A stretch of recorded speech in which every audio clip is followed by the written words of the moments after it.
Playa, mujeres fumando. Mira, tírame blani, son nalgas de mentira. Tan brinda, que chimba, colombiana linda. Siempre con los ojos rojos de Cali, con mi amiguita Mari.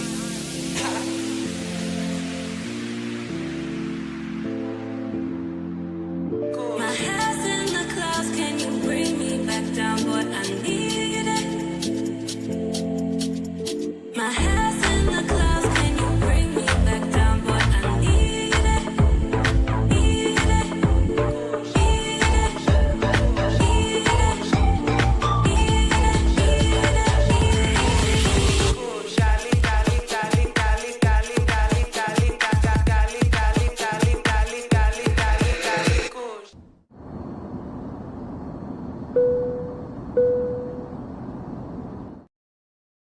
Shout out to all you guys that are here.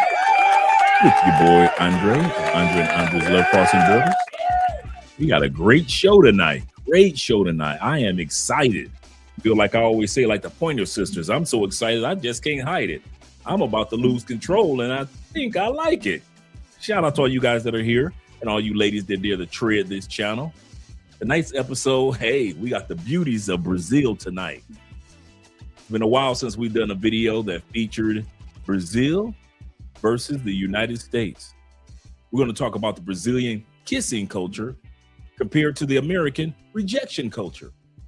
In Brazil, doing certain celebrations and certain parties, and if you're at the club, it's not uncommon for total strangers to give each other the 3-second eye contact policy, or rule that is. And if you look at each other for 3 seconds, you want her, she wants you, it is not uncommon to kiss each other passionately, even though you barely know each other's names. Well, as in the United States, if you dare to walk up on many of the ladies, not all, but many of the ladies on the plantation known as the United States of America, you will find yourself, getting cursed out. Why are you looking at me? Why are you approaching me? I can't stand when men look at me and approach me. Well, that's the behavior of many women in the United States.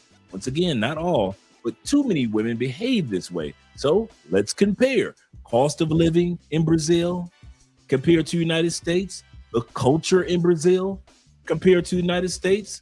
And we're going to hear from some of you guys that have been to Brazil. So we're going to hear what you have to say in the comment section. But at the end of the day, we are here to let you men know, no matter what they say back on the United Plantation of America, that you have options. Whether you take advantage of them or not, that's on you. But at least on this channel, Love Crossing Borders, we're here to help you find love across borders or fall in love with the borders that you cross. Shout out to all you guys that are here. Glad to see you here.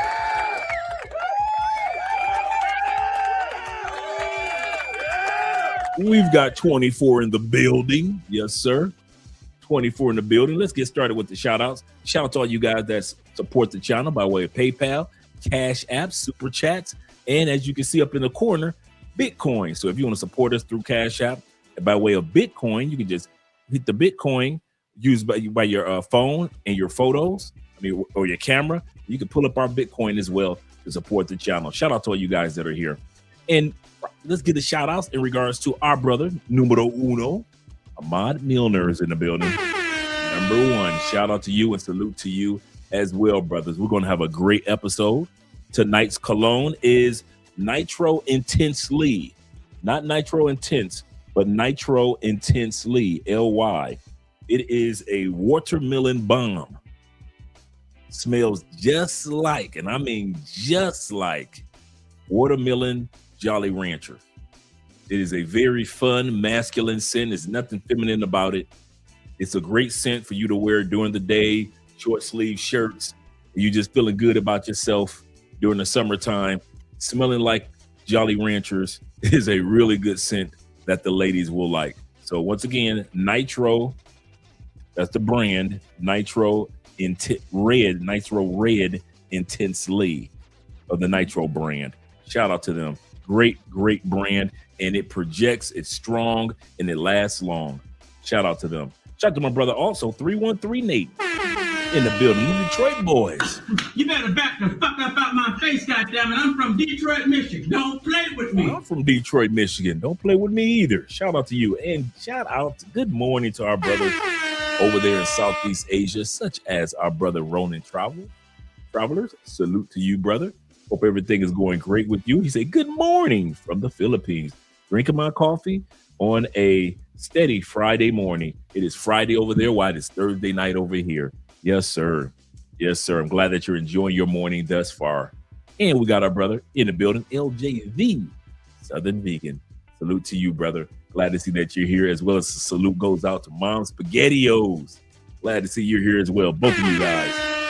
Both of you gentlemen. And of course, we could not have a live stream without our brother David Dice of the Dice family in the year of our Lord, 2026. Glad to see that you're here, Dave. Dave say family, Andre and Andrea. Salute chat. Salute to you guys. Glad to see that you all are here on this wonderful, wonderful evening. He say chat, brother, salute. Now y'all got to tell me something. Let me look up something because I'm losing my days again. I'm trying to make sure today is Thursday. Okay, Ronan was right. Okay, today is Thursday. Sometimes I get my days mixed up, as you can tell. So let me turn that down. And so sometimes I get my days mixed up, but I always got T-Mac to let me know which day is the correct day. Salute to you, T-Mac. Glad to see that you're here as well, brethren. Glad to see that you're here as well. Let me scroll down a little further. And we got our brother Zeta. Hola, brother. Hola. Glad to see that you're here. You say, hola, fellas. Salute to you guys. Yes, sir. Salute to you as well, brother. Salute to you as well. And we got my brother, the Tech being in the building. Yes, sir. The Technineer is in the building. Yes, sir. Glad to see that you're here. Hey, guys, this is going to be a fun one. I'm going to tell y'all now. We're going to get our eye candy on the night.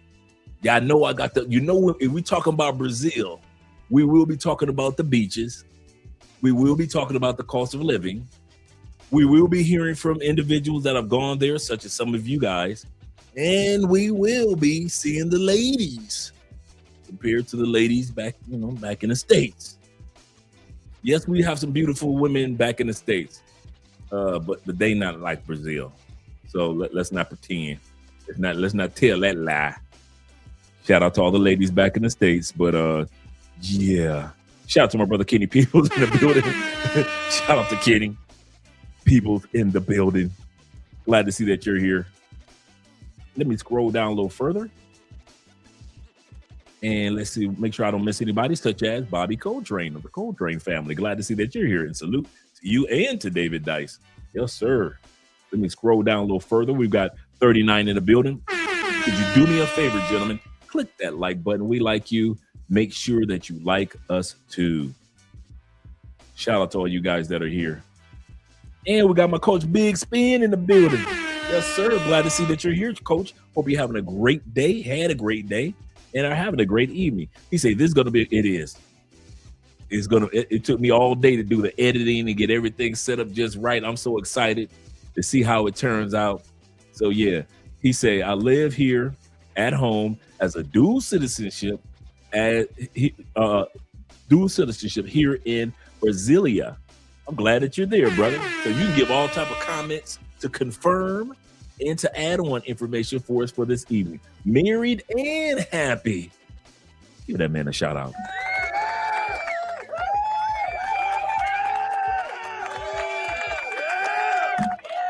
Give that man a passport shout out. Can't you see I got a passport? Hey, I got a passport. Yes, sir. We got a passport on this channel. Shout out to my brother. I love seeing, I ain't gonna lie to you. I like seeing all of us happy. I really do. I love seeing couples. So that's my favorite thing to see among us. My number one level is I like to see us as couples in other countries. I ain't gonna lie. I don't care if you're married or if you're not married. I like seeing men, I don't care what color, race, in happy relationships. I don't care if it's long-term or short-term with the ladies in other countries. Number two, I like to see us all traveling to different locations. I won't even lie. I like when you guys mention Uruguay. I like when you mention Poland. I like when you mention other parts of the world that sometimes guys don't go. When you guys talk about Malaysia, or when you talk about other sides, the other areas of Indonesia, I really like that. I really like seeing guys traveling to uncharted waters or countries in Africa that are uncharted by most people. Thirdly, I can't lie. I like to hear when you guys say, hey, Dre, I'm about to have a baby in another country. Yeah, she pregnant, dog. Yeah, I'm staying over here. Yeah, I think we're going to go ahead and settle down, bro. We're going to settle down, you know. So I like hearing when dudes having kids, man. Don't even think I'm about to sit up here and lie and say, Dre don't love the kids. Dre love the kids, the passport juniors. Yes, sir. So shout out to all you guys that are in happy relationships in other countries, whether it be short-term or long-term. Shout out to you guys. Let me scroll down. We got my brother Jay in the building. Yes, sir. I'm doing something right tonight. Shout out to my brother LAJ in the building. Mr. Jay Fleming himself. Glad to see that you guys are here. Let me scroll down. And we got my brother Don, a.k.a. V. Don JP is in the building, as well as my man Charles. I knew Charles will be here. He said, Dre, salute. And thanks for sending the contact of the brother in bed and Kia. Yes, sir. Hey, Charles, do me a favor. Did I put a yes or no if I sent you his number? I talked to him yesterday and he wanted me to make sure that you got his number too. So if I didn't give you his number, let me know in the comment section and I'll send it over to you real quick. Because I know I sent you his website. And also, any of you guys that want to go to Bed and Kia, and you guys saw the Bed and Kia episode that we did a couple weeks ago, and you're interested in, because he's been living there for 6 years. Cool brother, really good dude. And he's willing to just share any information about Bed and Kia, where to stay, where to go, what to do. If you're interested, just hit me up in an email. You guys know my email, aspence2011@gmail. Hit me up in my email, and I'll make sure that you get his. Leave your number, or if you're in the WhatsApp, hit me up in WhatsApp, and I'll get you his direct number because I talked to him yesterday and I asked him about that. And so, Charles, just let me know if I sent you the direct number, and if I have it, I'll send it over to you. Shout out to my man E Grizzle in the building. Shout out to you and salute to you as well, kind sir. Salute to you as well. We're going to have fun tonight. We got 50 people in the building thus far. Shout out to my man Player Mix in the building. You know how he does it. He say, please believe, let's get it. Yes, sir. Yes, sir. My man YLE in the building. He said it. In 87, he said, Mr. 87 said, he said, salute, Dre, popcorn in hand. Yes, this is one of those episodes. They looking so good. Sometimes you forget how beautiful, or you take for granted. Let's put it like this. Sometimes you take for granted how beautiful the women are in South America when you live here, because you see it so much, right? You see it so much. But then when you see another country, like I'm so used to Colombia, but then when you see Brazil or Peru, how gorgeous their women are, you're like, dang, why was I born in the States? Could you imagine being a teenager in Brazil? And I'm not talking about living in a broke area. I'm talking about you living in a decent area. Your parents got a few dollars, but you were born in the States and your parents Got you raised in Brazil as a teenager. Ooh. Ooh. Ooh. I'm serious. Shout out to my brother Keith Mack in the building. It would be crazy to be raised in Brazil. Hey, Kobe, you know I got you in this video. You know I got you in this video. Every time I talk about something, Kobe always pops up. Every time I'm about to do a topic, here come up the official one, our brother Kobe. Shout out to you, brother, once again. Good evening, fellas. Glad you made it. Young Reckless in the building. Yes, sir.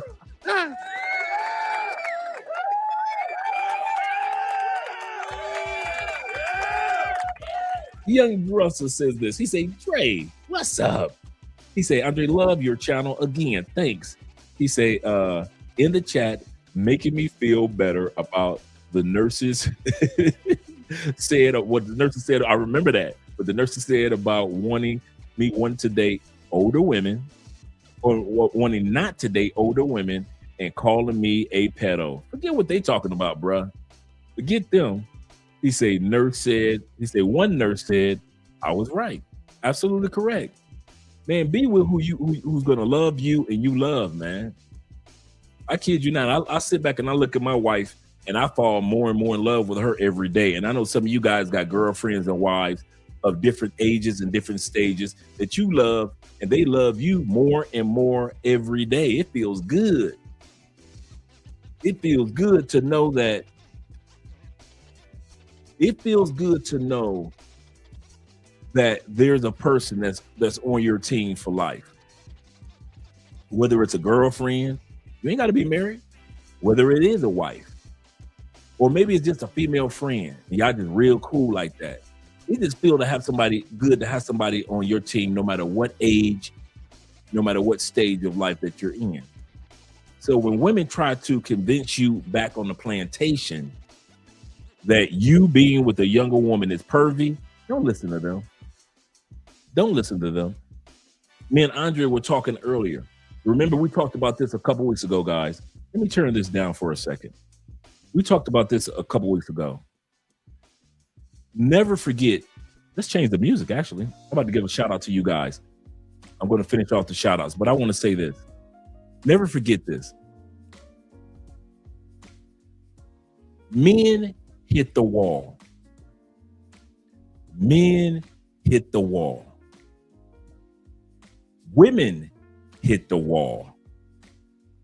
What's the difference? Men hit the wall early in life. Women hit the wall later in life. Men hit that wall trying to accomplish his goals. He hit that wall. Trying to become the man he wants to be. He hit that wall. Trying to find the right person. He keeps hitting that wall. Trying to figure out what country or city I want to be in. Men keep hitting that wall at a young age. You're hitting that wall at 19. You're trying to figure out who you are. Do I want to go to the military? Do I want to go to college? Do I want to just get a job? You hitting that wall. Do I want to be out here being a player, or do I want to settle down earlier? You're hitting that wall. Men constantly hitting to break through that wall. That's the difference between a man. We have no problem knowing we have to hit a wall to break through to get to the life that we deserve. We understand that. We've got to hit walls. You might hit your wall all the way up until 30, 40, 50, but you know, as a man, we got to hit the walls. In other words, life pays off later.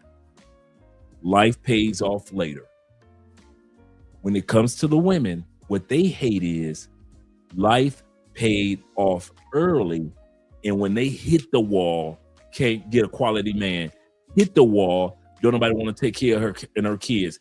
Hit the wall, she don't look like what she looked like when she was 25. Hit the wall, she's got a worse attitude at 45 than she had at 35. She hits the wall, hits the wall, hits the wall, and she might not wake up until she's 60 and then want to lie to herself and say, well, I don't need no man. Well, no man wants you, ma'am, at 60 plus years old. She hits the wall because your attitude hasn't changed. Not because you're ugly, but because your attitude hasn't changed. She hits the wall. Women hit the wall later in life, but they benefited earlier. Men have to hit the wall early in life to break through to benefit later in life. So if you get a younger woman, it's expected. Why? You had to spend your earlier years breaking through the walls of life. We both hit the wall, but we hit it earlier. While you was being a beauty queen and your curves looking right and your breasts are perky and the dimples are dimpling, hey, you was killing the game at 26, 27, 24, 23. Now that I've gotten older, I want a woman that hasn't hit that wall. And who hasn't hit that wall yet? The ones that are under 35. I'm sorry, ladies. If we were in China, me and Andre was talking about this today. If we were in China, you would be called leftovers at the age of 27. In China, they don't even let you hit the wall yet. You can still be fine as hell. But the fact that you are 27 years old and older, you too old in China. You hit the wall. Ain't nobody about to marry you. Ain't nobody about to marry you. Even the brokest dude, that's the crazy part.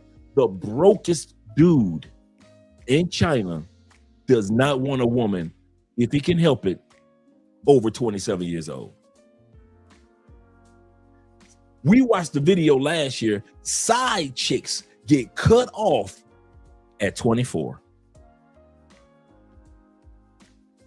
You are a 24-year-old, hot, sexy side chick, and you are considered old in China. So when they sit back and they say you leftovers, ladies, at least we give you some grace. Say, you 32, 35, 40. We give you a little bit of grace in your 30s. China and a lot of countries out east, they don't even let you hit 30 before they tell you you are too old. My son is not putting a ring on your finger. The parents won't let him. His community won't let him, even if he think that you sexy. They ain't about to marry you. And that's 27. 27. So when I say, guys, do not let people be in charge of who you love or who loves you at what stage and what age. Don't do that. Don't do that.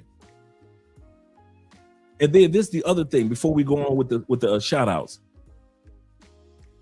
The reason why a lot of sisters, now brothers, I don't even get it. They just be simping. When you hear brothers on social media talk about, yes, they're with those younger women because of, and you like, dude, what do you care that we with younger women? Yes, they're being creepy. You a man. What are you talking about? Why are you talking like that?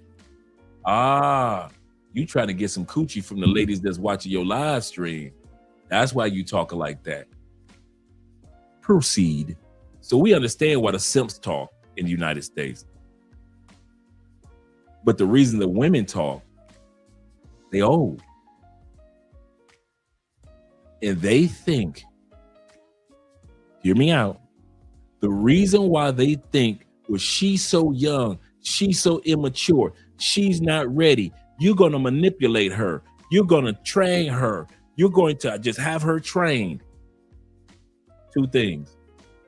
First of all, ladies, you want to hear something? You damn right I'm gonna train my wife.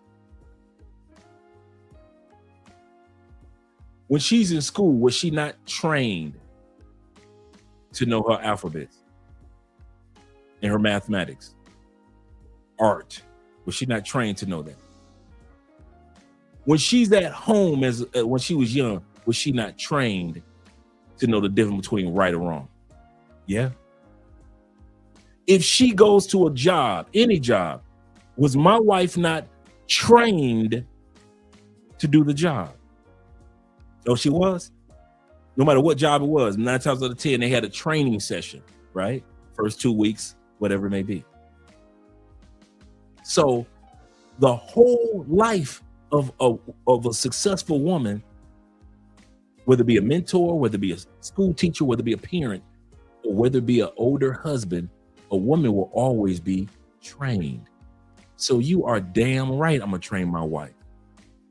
You think I'm gonna just let a job train her, her parents train her, her educational system train her, then all of a sudden I'm supposed to just sit back and let her run rampant, huh?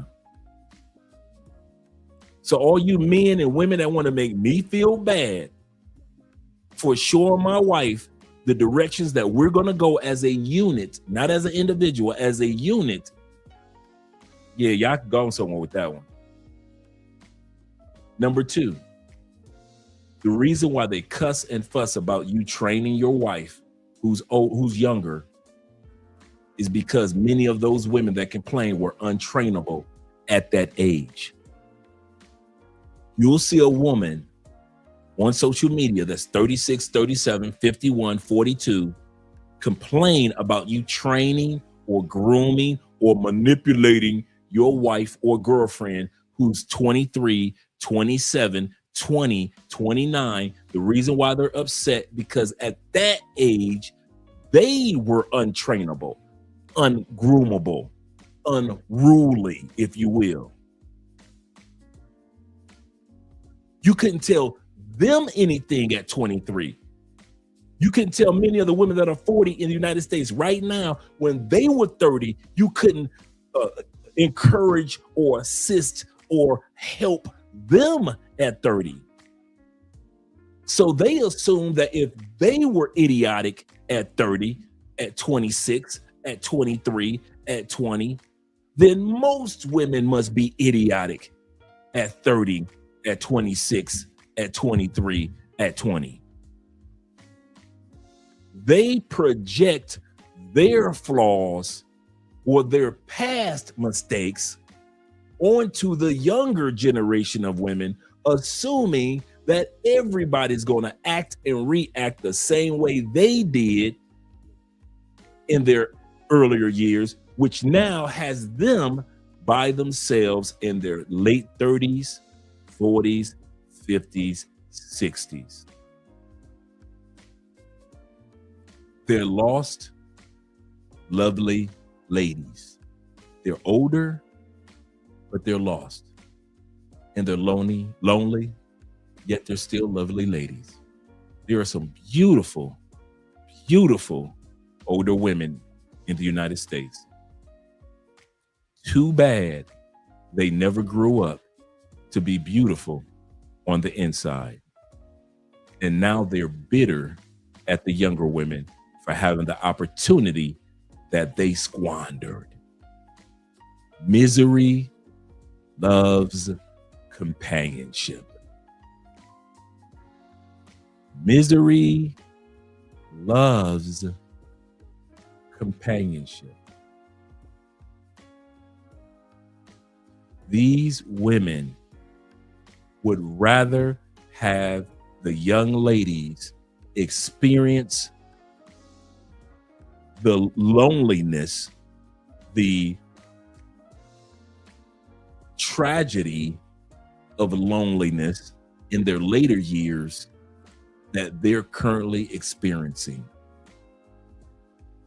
They will tell these younger women, go get your degree, which is nothing wrong with that. Bag you a house, which is nothing wrong with that. But here's the problem. I know more lonely older women than I know happy older women. I know more lost older women than I know at peace older women. I know more older women with regrets than I know older women that had lives filled with enjoyment and adventure. They hate to see younger women happy because they know they squandered their young years on hot girl summers, freaknik weekends. There's a pastor and a bunch of female attorneys just lost a lawsuit last week. They tried to sue Hulu to take off the clips of them dancing on cars half naked during Freaknik. The judges said you shook your butt. It was public. Hulu doesn't need to take anything down. In other words, they wasted their youth being a party girl, and now they want to be pastors and attorneys. And yet the truth is they wasted the years in which they could have been in solidified relationships as well. And they want your woman, your younger ladies, guys, no matter what country, they want your younger ladies to waste their youth being on the top of cars, being high in the club, and being a party girl or a scammer instead of being with you. They would rather my wife be a party girl and a scammer. They would rather Ronan Traveler's wife, girlfriend, and fiance to be a partier and a scammer. They would rather T-Mac's girl be a partier and a scammer. They would rather Jay Clyde be with women. I mean, Jay Fleming be with women that are partiers and scammers. They would rather the younger women that we're with in Brazil not be mature, not focused and enjoying life with us. These older women in the States love hearing stories and tales of how a younger woman partied and scammed at the same stage in which they were partiers and scammers in the past. So forget about those women, man. Forget about them jealous chicks in the States or any country. Live your life, man. We got one time around. I'm so happy that God has blessed me, and I'm so happy that God has blessed you guys. And I'm not one of them hater dudes to be hating on another man because he got a youthful wife. I can't believe he with her. Negro, please, you just wish you had the opportunity. I can't stand when men lie about what they would never do. Ain't no way in the world I would be with a 23-year-old Brazilian. Negro, please. Why is he with that Thai girl? There is no way in the world I would be with a sexy woman from Thailand. What? Hey, I only mess with American black women. I wish a woman from the Philippines looking good and delightful would come my way. I would have to reject her. I'm only here for the black queens. Sell that to somebody else off camera. Remember when Dr. Umar was talking all that black love, black magic, African mess? Remember he was talking all that mess? The black queens of the United States. Snow bunnies never, black queens forever. Remember he was talking all that mess? And then remember when that Negro landed in DR? Remember when he went to the Dominican Republic about 2 years ago? Did not this Negro lose his mind? Talk about, Dominican women are sisters too.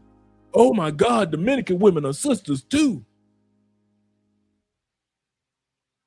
These same hypocrites that's talking about they will only smash women and sisters in the States are the same ones when they get to the locations in which we're in, all of a sudden they forget all about the sisters in the States.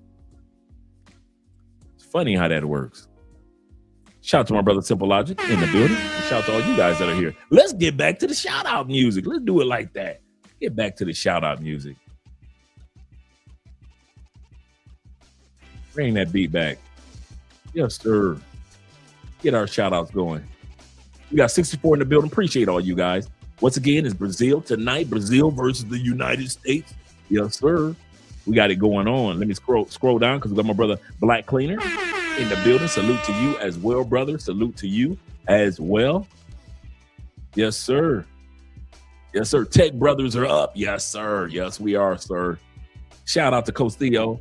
Hard work pays off. Yes, it does, man. Congratulations to all of us who will continue to work and cloud engineering. Yes, sir. Let me scroll down. Okay, Charles, I want to send that over to you when the show goes on. I'm going to send over Shep's information to you. Thanks for letting me know. Shout out to Mr. Stevens in the building. He says this. He said, greetings, Andre in chat. He said, after a very stressful day at work, your live stream is a breath of fresh air. You have a way of bringing positivity to my day. I appreciate that, brother.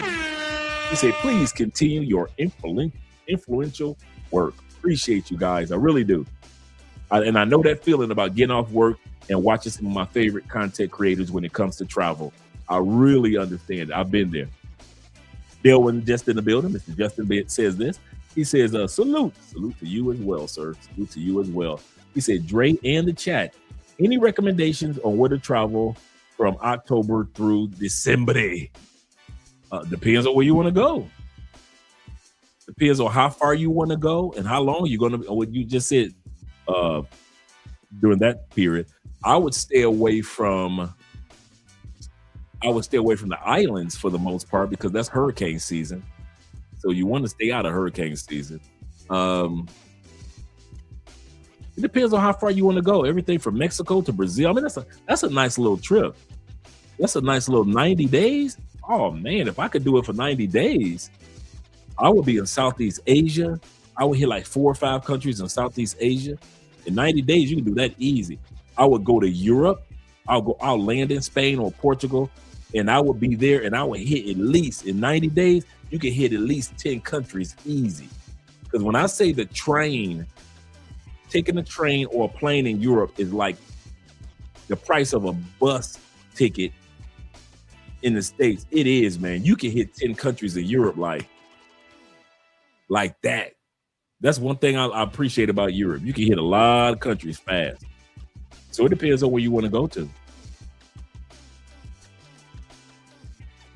Or you can go to South America and fall in love. That's enough time to meet somebody and enjoy yourself, fall in love. He said, what up, Dre? Shout out to my brother, I am FF. He said in the chat, he said, I left Smart Money Bro live chat, join yours. Yes, sir. I'm going to hit all that in a second. Appreciate you, brother. Let me put the email address up here for my brother, B Downs. Let me put this right here. Give me a second, B Downs. So if you guys want to hit me up with an email, that's the email address. So if you're trying to reach out to me in regards to anything. Also, very important, gentlemen, very important. If you want the video portion of this live stream tonight, I'm going to say this again because we got the ladies. Montage of videos, clips that I put together. All you have to do is email me and say, Andre, send me that Brazilian. Do me a favor, brother. Send me that Brazilian videos or video clips that you put together, right? Because you guys always see me do video clips that we talk about back and forth. Well, I never use them again except for maybe like 6 months or a year later. So guys, make sure that you send me those video clips. Looks like I'm freezing. And make sure that you send me an email and I will send you the montage. Send it to you. It doesn't cost me anything. I'll send it over. Okay. Let's go right here. And we got my brother T-Mac giving the salutes out there. And we also have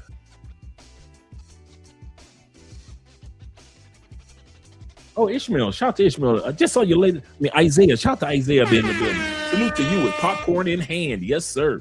This is going to be one of those. We got 65 in the building. I may not get a chance to get through everybody. To get through everybody. Shout out to my brother being in the building. It's on blast. Says this TV network. Appreciate that. He said it's because men out here are broke, yet the ones that go out there aren't. This is true. And they try to say that the men that are traveling are the broke men. You can't go to all the places that we go to and be broke, but hey, we'll let people in the States think what they want. And they don't respect us anymore because they ran through us and now change their target.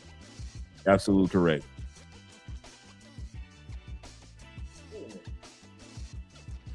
Is that a wait a minute? Is that a sister?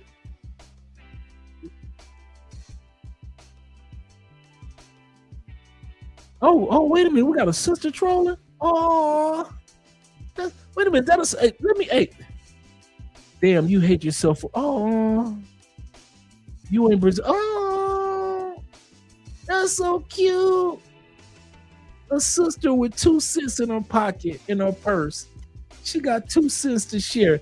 Our first little. We've been on YouTube for 7 years. We've never had a female troll. It's just so cute. You're the cutest little thing. You are the cutest little thing. Look at you trying to troll. Try to make us feel bad. Oh, the little baby. Get your ass up. Sit your ass back. You're going to feel this pain tonight. You're going to feel this pain. This is the wrong channel you want to be on. We got the jokes for you. You go and put some in the comments again you want to. we don't block you on this channel. This is not the channel where you get blocked. But you gonna sit these jokes out. You might want to get you some napkins, toilet paper, a consoler. You might as well want to get your favorite weed. You might get you a glass of wine. Because I'm telling you, I'm coming with these jokes. Ain't that cute? We got our first little female troll.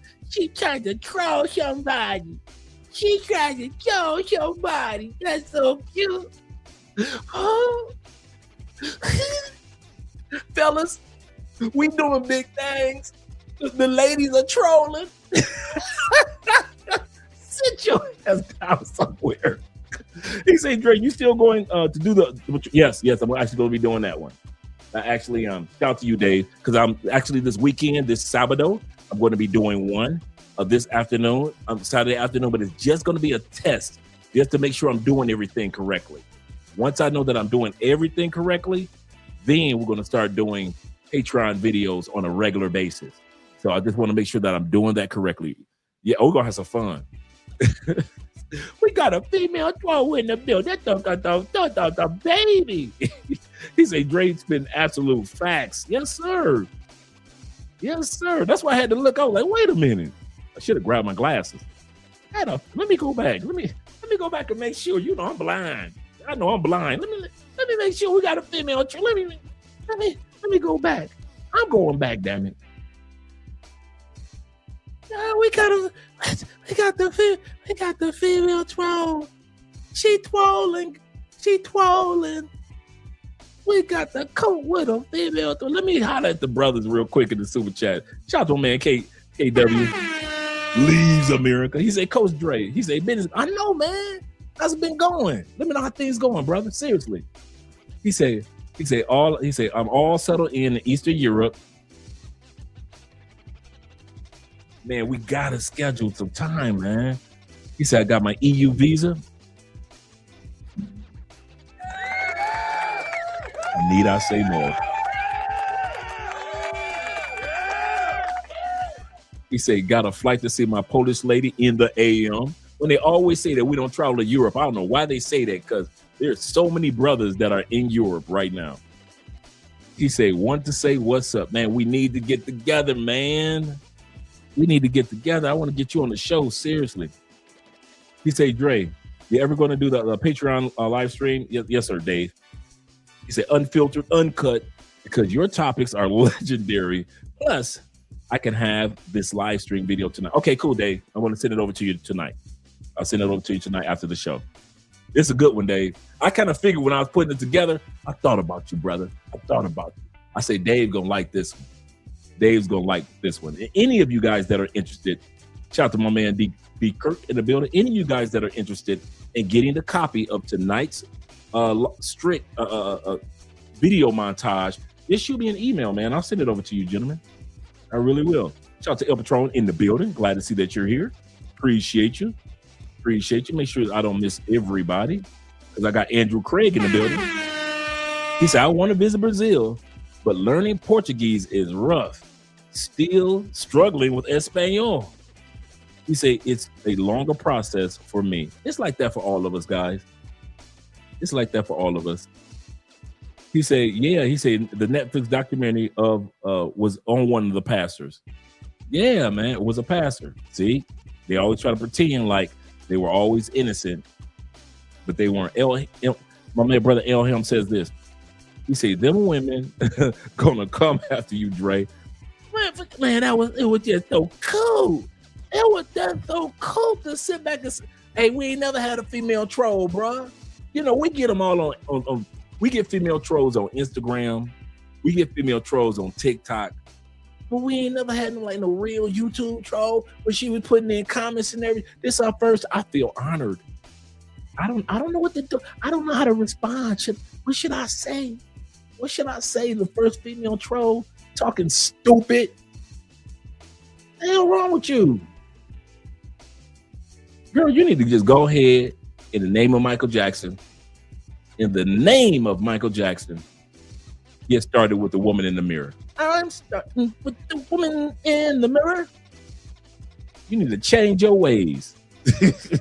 You need to change your ways. Michael Jackson said, change your ways. Shout out to Zeta being in the building once again. Zeta says this. He said, yep, they be hating hard when they see an older man with a younger woman, especially when those younger women be overseas. Yes, they do. They do. I kid you not. They be hotter than fish grease. Mad. Mr. 007 is in the building, as well as my brother Iman Perry. Shout out to you, brother. Glad to see that you're here. As well as Montrez. Shout out to you. We're doing something right tonight. Shout out to all you guys. Yes, sir. Yes, sir. We got Flicky Sticky in the building. Shout out to everybody here. You say, Dre, what's good, fam? Having a good evening, man. He said, damn, you made it. He said, damn, Dre, you made it. Haters are showing up. I know, right? I know. Crazy, man. You say Big Shirley back. I know. I was not expecting that. He said, Dr. Umar's the bitch. That's what she came from. Umar's camp. She came from Umar's camp. Oh. It was big. He said it was a bond. Hey, it was a bond. It was bound to happen. Yeah, it was bound to happen. Shout out to Corporal Levine in the building as well. He said never claimed to be Brazilian. Oh, he never. I think it was it he or was it she? I think it was a she. Because I thought it was a he in the beginning. Then I looked. I was like, wait a minute. Yeah, you're right. I never claimed to be Brazilian, but I will be Colombian soon. Shout out to Tyrone in the building. Appreciate you being here. He said all them Pro Bowl selections in the defensive draft of the year number 99 for the United States big back ends. 99 tackles. I know, right? 20 sacks, 17 forced fumbles. They better leave me alone for real. Shout out to my brother Alexis in the building. Yes, sir. Shout out to you. Ronan says this. He said, welcome to the fam, Love Crossing Borders. You made it to the female troll level of YouTube. I know, right? Yes, it is. I'm just saying. Yes, sir. Yes, sir. Here we go. He says, Dre. He says the older, shout out to Andrew once again, the last comment of the night, or for right now. I'll hit the cash apps, the super chats, I'll hit the super chats, cash apps, the PayPal, and the Bitcoin in a second, gentlemen. He said, want no part of old Brazilian women their own age. They are in shape for real. Yes, sir. Let me change this music over, and I'm about to shut up because we're about to have a funky good time. We about to have a funky good time. You know why? They upset. Can't you see I got a passport? Hey, I got a passport. This is why they're upset. Because you guys got passports. You got the audacity to use them. You got passports and the audacity to use them. let's get started with the video. And we're going to look at a cost of living comparison, comparing Rio to cities in the United States when it comes to cost of living. So do realize this is going to be that episode. Let's get started with the video. Don't lock eyes with anyone too long if you're not trying to kiss them in Rio de Janeiro. Is that true? Kind of. Let me explain. I knew about the kissing culture before I got to Rio de Janeiro, but now that I am here and I've experienced it, let me explain what I've seen, what others around me have experienced, and so on and so forth. In my personal experience, this is not even a personal experience. This is a very PDA rich public display of affection, casual kissing, affectionate culture. So everywhere you go, you're gonna see it, like stores, beach, you're gonna see couples kissing. They make out. When I say passion, as if there's gonna be a child from that kiss. All right. When you're out and about for your own personal knowings, what I've experienced is people will ask, the Brazilian people will ask, like, do you want to kiss? Like, I know that I've had friends who have said that women have bounced on them. But for me, I've had people ask, like, do you want to kiss? Beijo, beijo, that's your keyword, meaning kisses. Beijo, beijão. You can say no. You can say no. I know not everybody's culture is the same. With a lot more conservative people, which will be like, no. So you just say no. They keep it stepping. There's no point in which they force you, because again, there'll be someone that's on it, and you will find that the person that you maybe said no to has kissed 2-3 other people in the dance in the night, type of thing, because it's just a casual kiss and done. And I'm not condoning it. I'm neither support. I'm just telling you what happens. Okay, I'm not telling you my opinions on things right now. There are times in which someone may, grab on, like hold on to you type of thing. But again, you can put a gentle no to it, because again, they're not thirsty for it. They're not gagging. It's not you that they must harass. In my personal experience and what people around me have explained of their situations. If you have had a negative experience, I apologize that happened to you. But by and large, it's a kissing culture. So there's no need for someone to fixate on kissing you, because again, another girl 2 people down from you will give him a slog, and that's that. Yeah, you don't have to, but it definitely is a thing. Like if you're walking in the dance and you kind of look at someone, it might be a thing like, yeah, like I'm watching you, I'm looking at you, and it might be there as a woman, their opportunity to step to you. But it's not all the time, and you ain't gonna look at the floor, but it does happen. And I will say this, the Brazilians are happy to kiss and continue about their day, whereas I've seen that more like people that are here traveling will exchange numbers and think something of it, whereas Brazilians will kiss you and just ain't gonna say too much type of thing. So yeah, that is what I've picked up so far from being in Rio de Janeiro. I can't speak on every other state. Brazil is a massive place, but now you know. Free kisses in Rio, Brazil. Shout out to our brother Kobe, the official one. I told you in the video. I told you about our brother Kobe Ko is in the video. He's going to be talking about the kissing culture in Brazil. Kobe be everywhere. Shout out to the brother that sent the $7.50 on the Bitcoin. Appreciate that. As well as my brother, Black Aladdin, with the $15 love on the Cash App. Appreciate you, brother. Let's continue on, gentlemen. Let's continue on. Thanks for supporting the channel. Make sure you click the like button. We got all 62 of you guys here. Appreciate you. If you are at a party in Brazil, specifically Rio, I know this because I just came from there, and you lock eyes with someone, okay? So if you're a guy at a party or you're a girl at a party and you lock eyes with someone and you guys are staring at each other for a while and they come over and talk to you, they're going to try to kiss you, because this is a cultural thing. I didn't know this in Brazil, right? So anyways, I'm at a party called Pedro de Sal. It happens every Monday night. It's in Rio. The area is a little, I would say it's not in the nicest part of town, but it's... Shout out to Kobe. Kobe said that this was last summer in Rio. Good times. Good times. Shout out to you with the 199. Appreciate you, brother. And I appreciate you sharing the clips and the information, the stories that you share, brother. Let's hear what else was going on at the party. Still cool. I was with one of my friends, so it was safe. And I'm staring at this girl, right? But the funny thing is, I wasn't staring at her because I was attracted to her. No, I was staring at her because I thought she was someone I know. She looked like another girl that I know in Brazil that I had been talking to, but it wasn't her. So I forget about this thing and she comes up to me and then I remember, oh, the kissing thing. As she starts approaching me, because the party's so crowded, I dip off, right? I dip off because I saw her kissing another guy earlier. And I'm telling you right now, I'm not going to be the second guy you kiss. Well, that's the same thing that my man Mon Spaghettio said. I ain't trying to kiss no random broad. So Kobe said the same thing. I saw what you was doing earlier. Okay? I'm not going to be that guy. I'm just not going to do it. But I did see a lot of people kissing each other at the party, passionately kissing. And these are not people that knew each other. They just met at the party.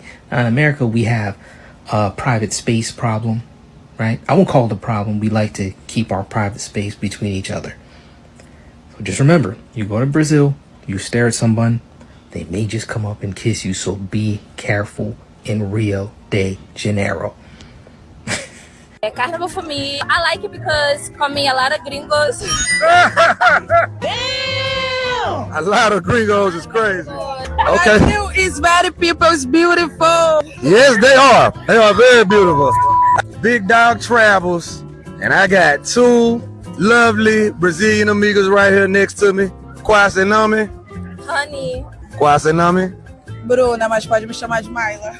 So the question is, I'm here for Carnival. What does Carnival mean to Brazil? Why is it so important to the culture?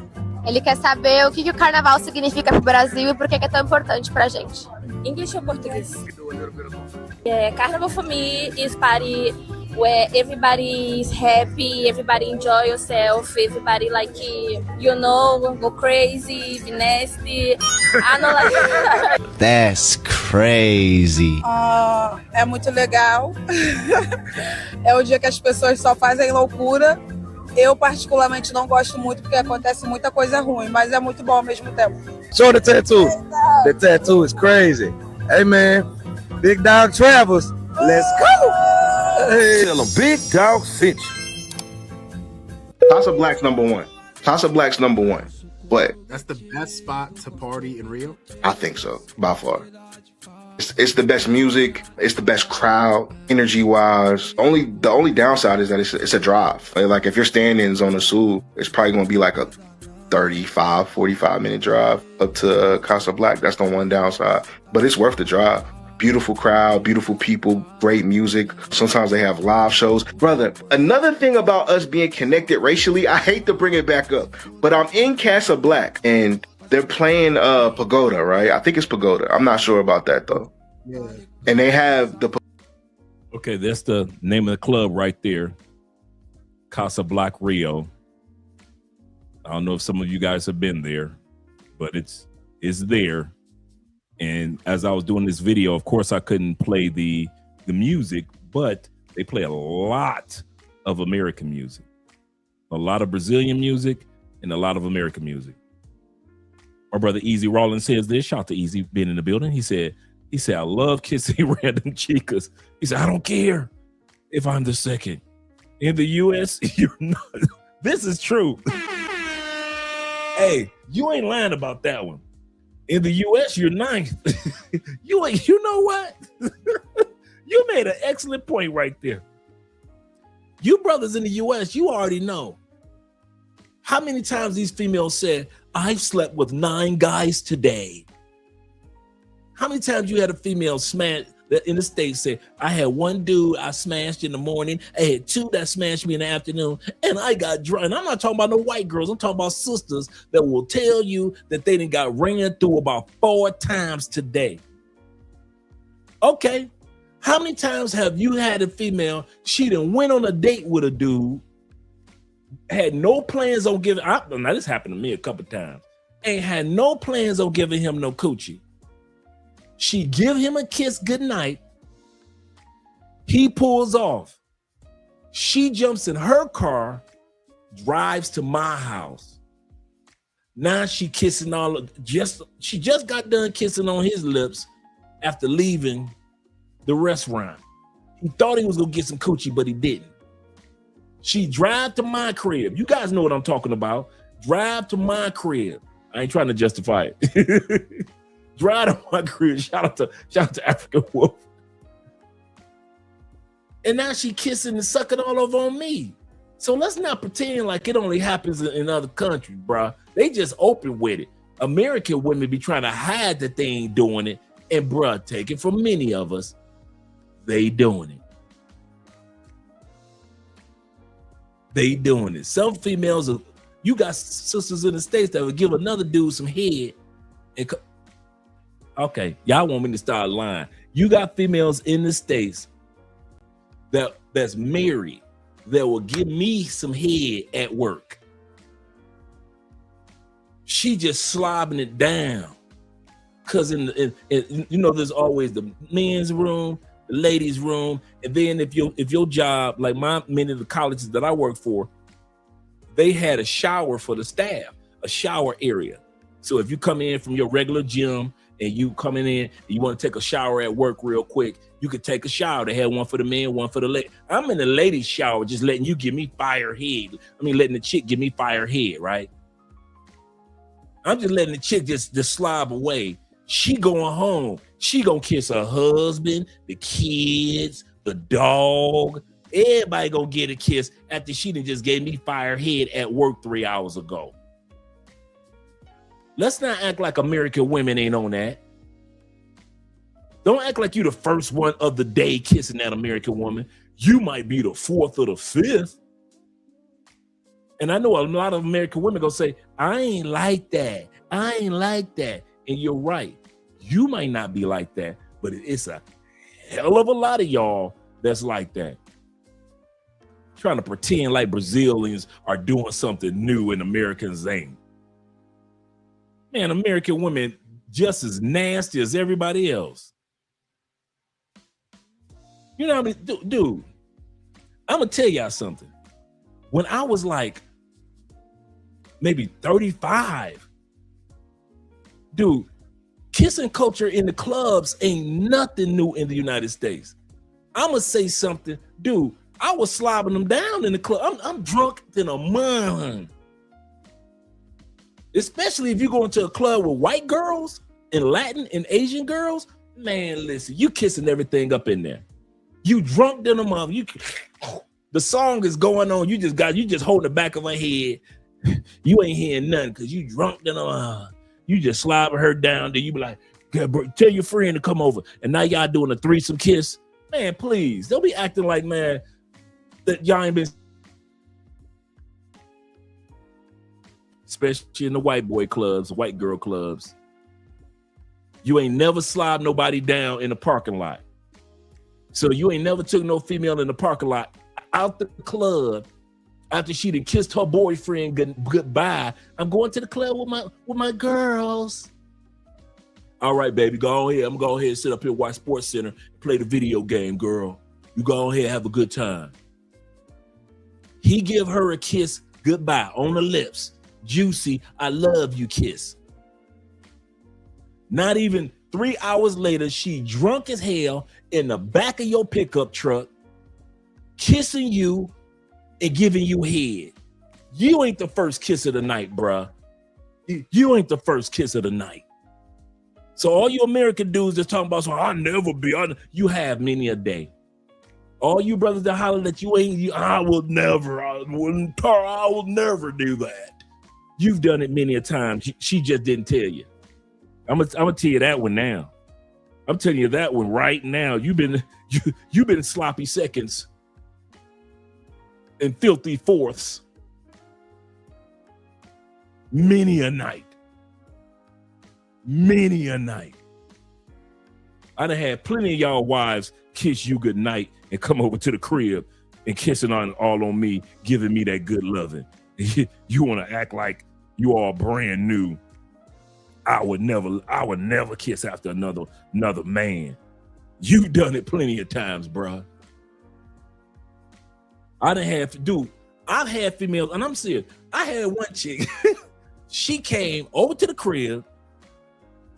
She was one of them cute chocolate ones too. I've been trying to get that coochie for a while. Finally got it, right? She get out of bed after kissing all on me, loving all on me,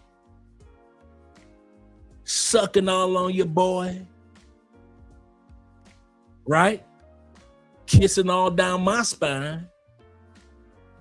She jumps in the shower, put on a beautiful dress. I said, where you going? She said, I got a date.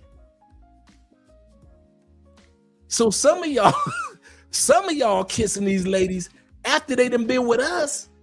She will go after she done she been kissing all on me, kissing all down my sweaty spine with her chocolatey lips, giving me firehead, sucking on my big toe with her toe sucking self. Don't you stop, girl. Don't you stop.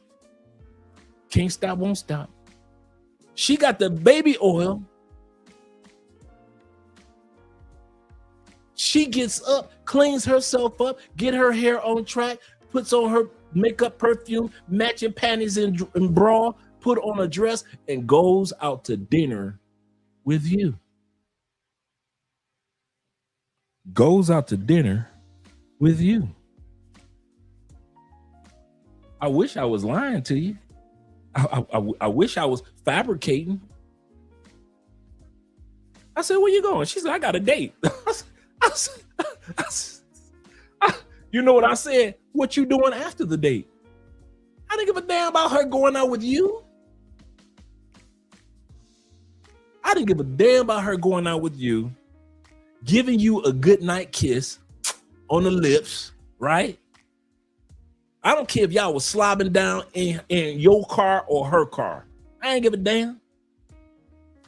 Cause I already knew y'all slobbing down in her car or in your car. She get out, you drive off. You think you'd have done something. I'm about to get that coochie this week. You don't know. As soon as your car out of sight,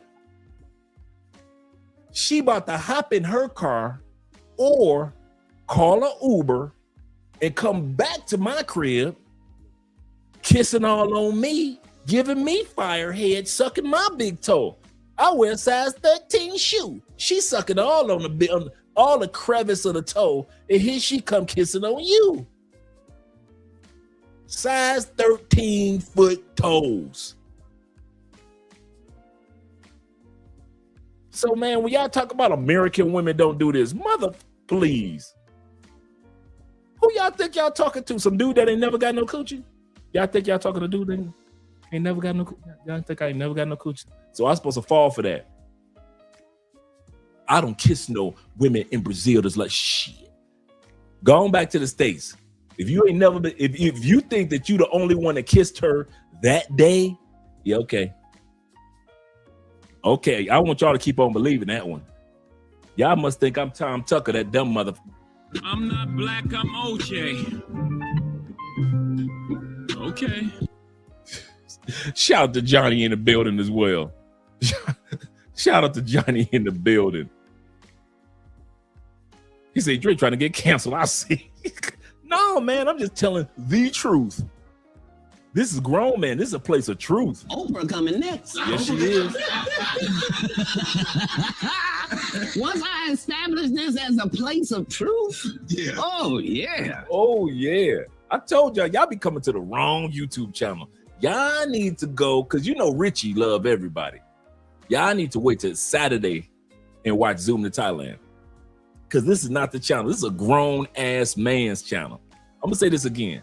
This is a grown-ass man's channel. We don't put no cut on it. I tell y'all about the good, the bad, and the ugly of my life. I don't sugarcoat and pretend like everything is going good, but I dang sure can pretend like it's going bad. So I'm here to tell y'all, half you dudes, half of us, if you ever got some coochie, many a day, you weren't the only dude that kissed her that day. You better believe that one. Especially if you was a side dude. All you professional side dudes out there, all you dudes, you professional boy toys, you gigolos, you knew you weren't the only one, right? All you dudes that didn't want anything serious, you know, I don't want nothing serious, girl. You know, it's just, I want nothing. You think that she was just letting you suck them pretty bottom lips that she got? She got that bottom lip was so pretty, and you like, oh, she got that pretty pink bottom lip too. You think you was the only one sucking on that bottom lip? Negro, please. Y'all gonna quit acting like American women ain't just as nasty as Brazilian women? Brazilian women do it in public and let you know, hey, this is something that's part of our culture. American women pretend like it ain't a part of our culture when it is. How many times have we heard American women say, I didn't mean to cheat on you. I was drunk. I was drunk. I didn't mean to cheat. I didn't know I was doing. It happened. How many times you heard American women say, it happened? How many times you heard a Brazilian women say that? You ain't gonna hear her say no shit like that. She ain't gonna be like, hey, it happened. I'm sorry. She ain't gonna apologize for nothing. American woman gonna do the exact same thing and look you in your face and try to pretend with an apology. I was drunk. Where you going with the kids? I was drunk. Where you going with the kids? Leave the kids alone. But I love you. I won't do it again. I won't. All that's mess that American women say. And they gonna do it again next weekend.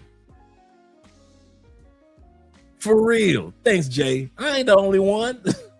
I am not the only one. Y'all want to sit up here and tell these barefaced lies trying to defend American women. Our women aren't like that. Our American women are wholesome, pure, loyal, honest, caring, loving.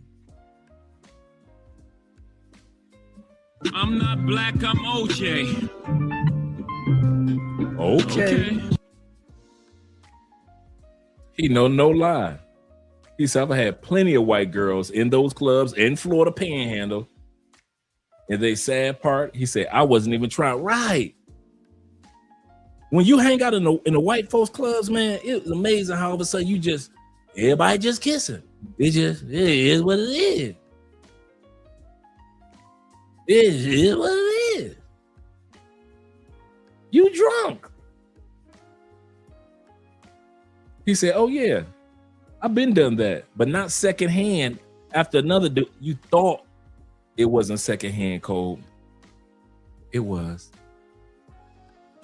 It was. We think, this is how we think as American men. We think because hours lapsed between the kiss and she had a chance to brush her teeth and gargle, put some Tic Tacs in her mouth, that don't count. You know, she kissed her husband at home. That was 6 hours ago. She kissing me on lunch break. Let's be real. She kissing me in the parking lot on lunch break. That ain't the same, because a couple hours went by between when she was kissing and slobbing all over her husband and sucking him real good before she came to work. And then she was kissing and slobbing on me on lunch break and sucking me real good. But because the hours lapsed, it don't count. Yeah, it does. Yeah, it does. She woke up in the morning, giving her husband or her boyfriend fire skull. She swallowed all that man's protein and nutrients. She sat up there and said, it's full of vitamins and minerals, part of a complete breakfast. Kiss that man goodbye. Lunch break comes. You in the parking lot at work, in the back of your vehicle with the tent. You slobbing down all over each other's with the mouth and the tongue. You fall back, and she said, use those same juicy, beautiful lips to suck out your nourishments to get all her vitamins. Don't be acting like I'm the only one that know this happened. That doesn't count as secondhand. Shit, the hell it don't. She was just sucking a dick a couple hours ago. What y'all talking about? And guess what? When she get back home tonight, he gonna get secondhand from yours, like secondhand smoke, cigarette smoke. He gonna get secondhand. She gonna go back home, kiss him, kiss the kids, go to bed. They have sex, and guess what she gonna do with them same lips that she had on you during lunch break? She gonna use them same lips to give that man fire head and swallow some more nutrients. Y'all gonna quit playing, man. These American women ain't right. The hell y'all thinking? These American women ain't right. Shout out to you, brother, with the $3 love, Johnny. Man, these American women, just like any other woman in the world. That's what my point is. Yes, sir. With the size 13 toe.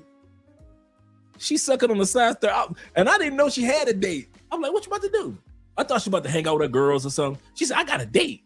I said, so you just really fucking me? You had a date? And I said, what you doing? What you doing? The sex was fire. What you doing after the date? Get your ass back over here. I gotta go home. I said, you got to come home, baby. Once you get done with that date, when you get done spending his money, come on over here. Where y'all going? Cause I always want a chick to bring me desserts.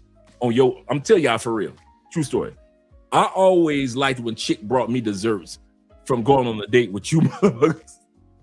I'm always asking for a dessert. Where y'all going? I don't know. He said he about to take us, we about to go to the Cheesecake Factory. Oh shit. Bring me back. Hey, could you get that? Hey, have him buy you an extra, the lemon meringue. Bring that on through. Yeah, come, stop tripping. Have him buy you he know I don't like lemon. What do you like? I like the chocolate. Okay, get 2 chocolates. He gonna be asking. I'm asking. You bring your ass back to this house without my chocolate. I used to love getting free desserts from you dudes. Every time y'all go on a date. Hey, sexy boo. Every time y'all go on a date, I'm asking for a dessert. Y'all be thinking she taking her desserts back home to the kids? She bring that dessert to Dre house. Y'all crazy. Y'all crazy. She bring it right back to the size 13 shoe. She bring it back to the size 13 shoe. Shout out to my brother Zay in the building. Y'all gonna be disappointed in these stories tonight, bro. Let's get ready to head back to, vitamins and minerals. Part of a complete breakfast. Shit. Yeah, man. That nourishment. She coming for the nourishment, man. She all like, goodness gracious. I feel healthier than ever. He said, yeah, American women just as easy as Brazilian women. I don't know why they telling those right. They trying to save face. He said 64 people in the chat. You got 64 people lying to themselves in the chat. Shout out to Mom Spaghetti. Get that like button. Yes, sir. Hit the like button, guys. And shout out to all you guys that are watching from Andre's channel as well. Appreciate you gentlemen over there also. Shout out to my brother Corporal. Shout out to Corporal ST over there watching from Andre's channel. Appreciate you, brother. Yeah, man. Yeah, let's go. Let's head on back to Brazil. Man, I don't care what restaurant that you were taking her to. All restaurants got dessert menus.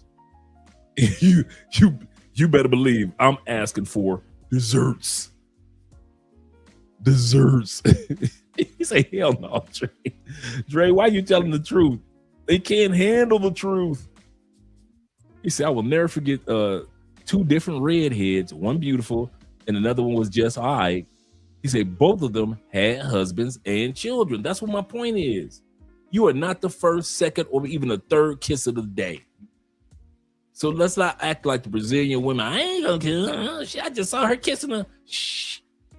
Just because you don't see the American woman slobbing other dudes down, don't mean that American women ain't slobbing other dudes down on the same day she's slobbing you down.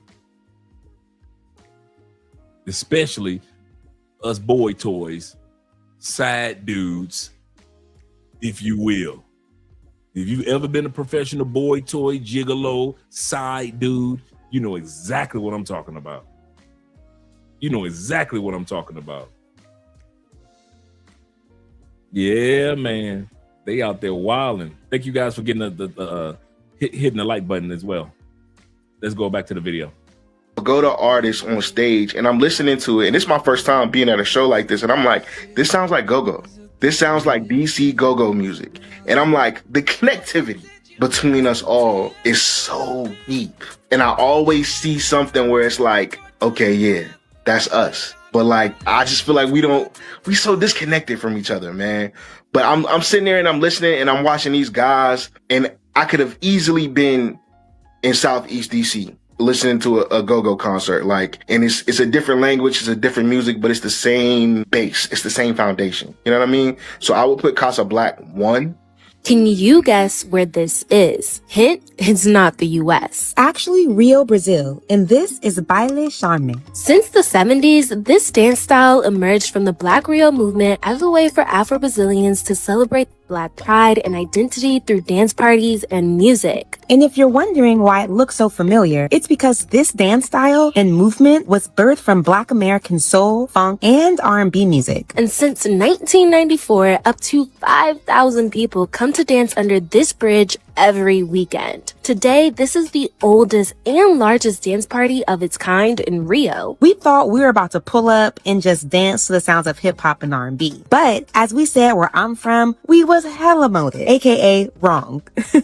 Our cousins was out here line dancing, y'all. And there was a whole new routine for every single. You know what gets me about Black people? And I kind of love it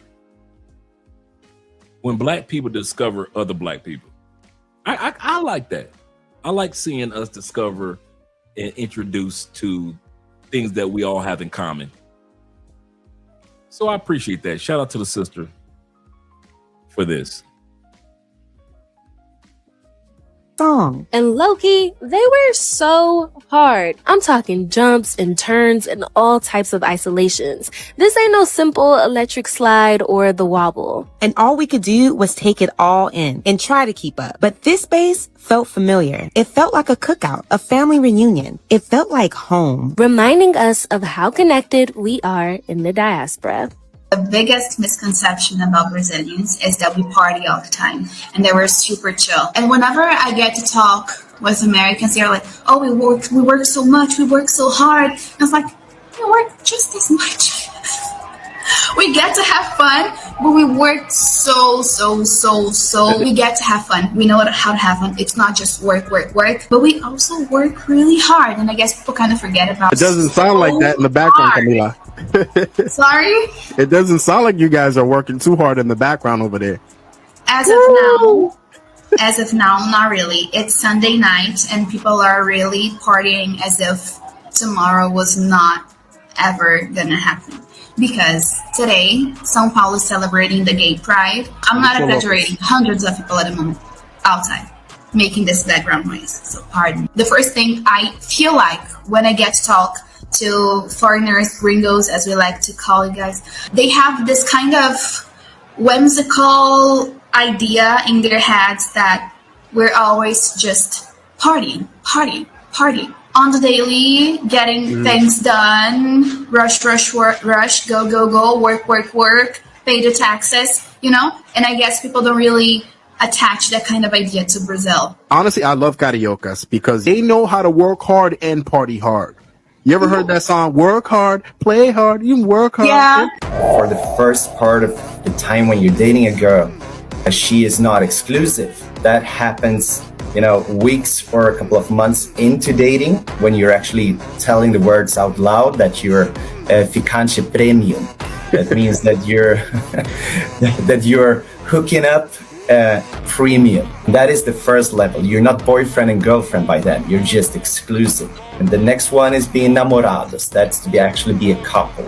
That's a big thing in Brazil, especially in the places where people date more. That title means something, and typically the girl wants to move through these stages faster because this system is built by men wanting to have the options, right? But dating more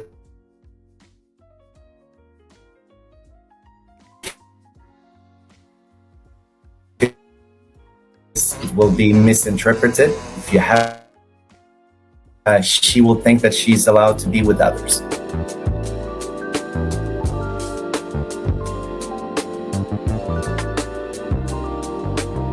Let's take time out and enjoy some Brazilian eye candy. Shout out to my brother C's. Charles in the building. Yeah, yes, sir. Right on cue, Charles. Right on cue.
I'm gonna bring this back. I don't know why the video is freezing. Yeah. Looks like it's lagging a little bit. So I'm gonna bring this down. Then I'm gonna bring it back up. Actually, I'm gonna slide out the live for a second. Then I'm gonna come back in. Give me a second to come back in, gentlemen. So I'm gonna slide out, come back in, bring the video back up because we don't need this part lagging. So give me a second.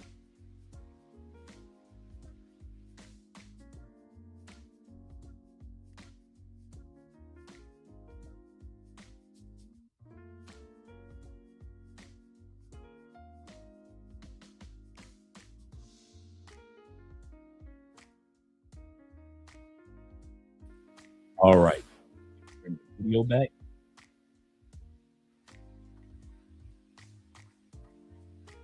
Lock eyes with anyone too long if you're not trying to kiss them.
Always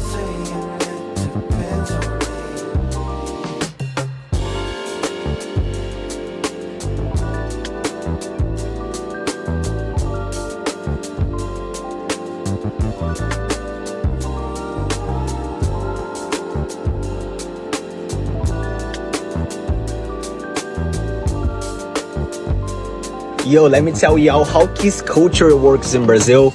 And because it makes absolutely no sense, but somehow it works. A lot of people already talk about it, so let's talk about it. Here we are, just out here kissing everybody like friends, crushes, strangers at the party, and guess what? Nobody gets feelings and nobody gets weird. You can kiss someone on Friday and still share snacks with them on Saturday, like it never happened. Now, how do we start it? Do we talk? Nope. Bro, for real, no words, just... You know what I'm saying? Bro, that's our way of saying, I chose you, Pikachu, like... Or, bro, I don't know, like Brazilian flirt level 1 million. We call it like chamar pra bate, you know? Bro, back in school, I used to greet girls with a selinho. Like, hey, what's up, girl? Mwah. Like, just a quick kiss on the lips, like normal tough. So yeah, in Brazil, a kiss doesn't mean you were in love. It just means you were there. Like, we kiss first and ask question later. Like, and the friendship is still going strong. People, let me tell you, everything that you see online about this whole Brazilian kissing culture is true. Because I've seen it. People, like, they don't talk to each other, or maybe it's just like literally like a, hi, can we kiss? And that's kind of it. I don't know, call me a prude, call me too British, I don't know. It's not really my vibes. But I went out on Sunday and I was just talking with a friend, and this random guy comes up and he was like, oh, like, do you speak Portuguese? I obviously asked him Portuguese and I was like, no, I speak English. And he was like, oh, I don't really speak English. I'm from here. You're really beautiful. Can I kiss you? And I was like, oh, no, like, no, thank you. I don't know. I don't know if I'm just a prude. I don't know if maybe when Carnival comes and I'll be like, oh, a bit more open. But for right now, no, I need a bit of conversation. I need a bit of energy and chemistry, and, you know, we need to vibe a bit. I don't know. I don't know if this is a train that I'll manage to get on. Well, guys, I've had my first lips of Brazil. I didn't even need to leave the house. The girl's place that we're staying in, her friend came over. Ramai went into the bathroom to do her makeup. Alright, I was none the wiser. Within 2.5 seconds, somehow that man had come into that bathroom and lips done. Happy Valentine's Day, everybody. Yeah, everyone's asking me, is the whole kissing culture thing in Brazil a real thing? And I can't lie, it is, because girls will literally come up to you and ask you, do you want to kiss? My only thing is, why was that your opening line? And second of all, why are you angry now that I've said no? Guys, nothing would have ever prepared me for what I witnessed last night in Brazil. I genuinely could not believe the amount of people kissing. I could not believe it. I feel like no one kisses at all. My friend, yeah, people just coming up to him and just kissing him. No conversation, no nothing, just kiss. I knew Brazilian culture was like known for this, and I've gone to parties and things like that, and I've seen a little bit of it, but we went to, where was it? Went to a street party, so this is like real Brazilians. Oh my god, I was not prepared for this at all. Brazilians are crazy, muito louco. What's kiss is bezo, right? Yeah, beijos. Is it too forward to go up to a girl and say beijos? Did you try it again? Yeah. Have you really? In Carnival. Worked twice, and then one time I got slapped. Really? Oh my god. I said bezo on my cheek, and she says no, bezo. And I kissed her, and then she says, I have a husband. I was like, what? But in Carnival, the rules are different, right? A little bit, yeah. It depends. It depends a lot. In Brazil, if you're at a party and you lock in eye contact with somebody, you're not like they did Austin Holloman. Remember when Austin, a couple years ago, Austin Holloman told about the kissing culture in Brazil, and all the feminists in Brazil tried to come after him? Then it hit the mainstream media in the United States, and he was doing all type of interviews. Remember, Austin left Brazil. I'm glad that he did, because he might have still been there with Floyd. What's my point? Everything that we're talking about tonight, Austin had already said, yeah, and he was very polite about it. He wasn't even as graphic. And now everybody wants to do a video about it now after Austin had something to say about it. Charles says he didn't talk about the kissing culture. He was implying that the women were easy in bed. You mean like American women are? I find that it's not as difficult for us foreigners to get certain ladies into intimate settings. I don't find it that hard. He was right. He was right. He wasn't wrong.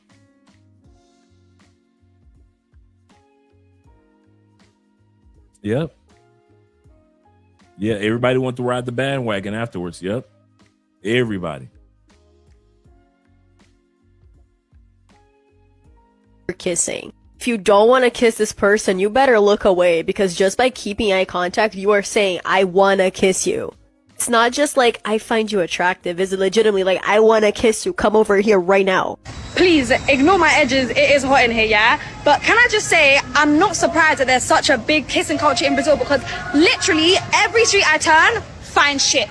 And I'm talking women, men, everyone is just fine. Like, I don't know what is in the air, what these people be eating, but damn, London has nothing on Brazil. Honestly, every place I've been to has nothing on Brazil. I think the best thing about dating in Brazil is that you can feel like really connected to that person, like in a real quick time. The kisses. In Brazil, the people kiss so much well than another country. Mostly men, they have pegada. When you are making out and you have this thing that, you know, make people very interested. Oh, you're carioca. For cariocas, girls, I'm so normal. But for other country, I'm like Michael Jordan, Lewis Hamilton, like this. But the worst thing is the same way it starts really fast, it ends really fast. Did they do something wrong? Did she do something wrong and you got kind of lost? When you get out to the party with your friends, your Brazilian girl calling for you, oh, where are you? All the time. We are very, very jealous. I am jealous. I can't deny it. It's just how we are.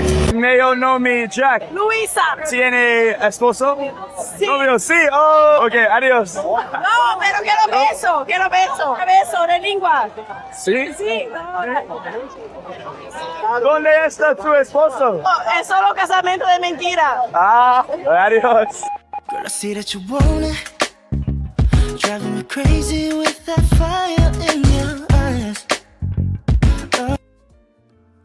Yeah, you see, I did that. Dave says this. He said, Brazilian kissing culture versus Iceland hookup introduction. Who wins? I would say Iceland. Oh, yeah, I would say Iceland. Iceland culture is y'all are intimate basically from the time period that y'all get to know each before the first date. Y'all sleeping together in Iceland, and that's the norm. I'll say this again. In Iceland, among those gorgeous women over there, if she meets you, she likes you, she sleeps with you before she dates you. Why is that? Because if you are a horrible, incompatible lover, they don't want to waste their time. And we can actually do a special on that one with Iceland. I'm glad that you mentioned that. They do not want to waste their time either liking you, dating you, or marrying you if there's no sexual compatibility. So in Iceland, they sleep with you first, even before the first date. Very, very, very common. But I'll even say this, that is common in the States. Don't act like you ain't smashed no chicks that you have never even bought a bag of Doritos for.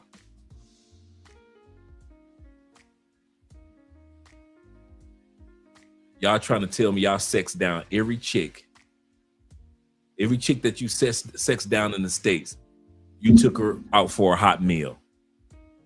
Hell no. You took her out for a coffee. Hell no. You took her out for some ice cream. Nope. What percentage can you say? I'll easily say for Dre, I could easily say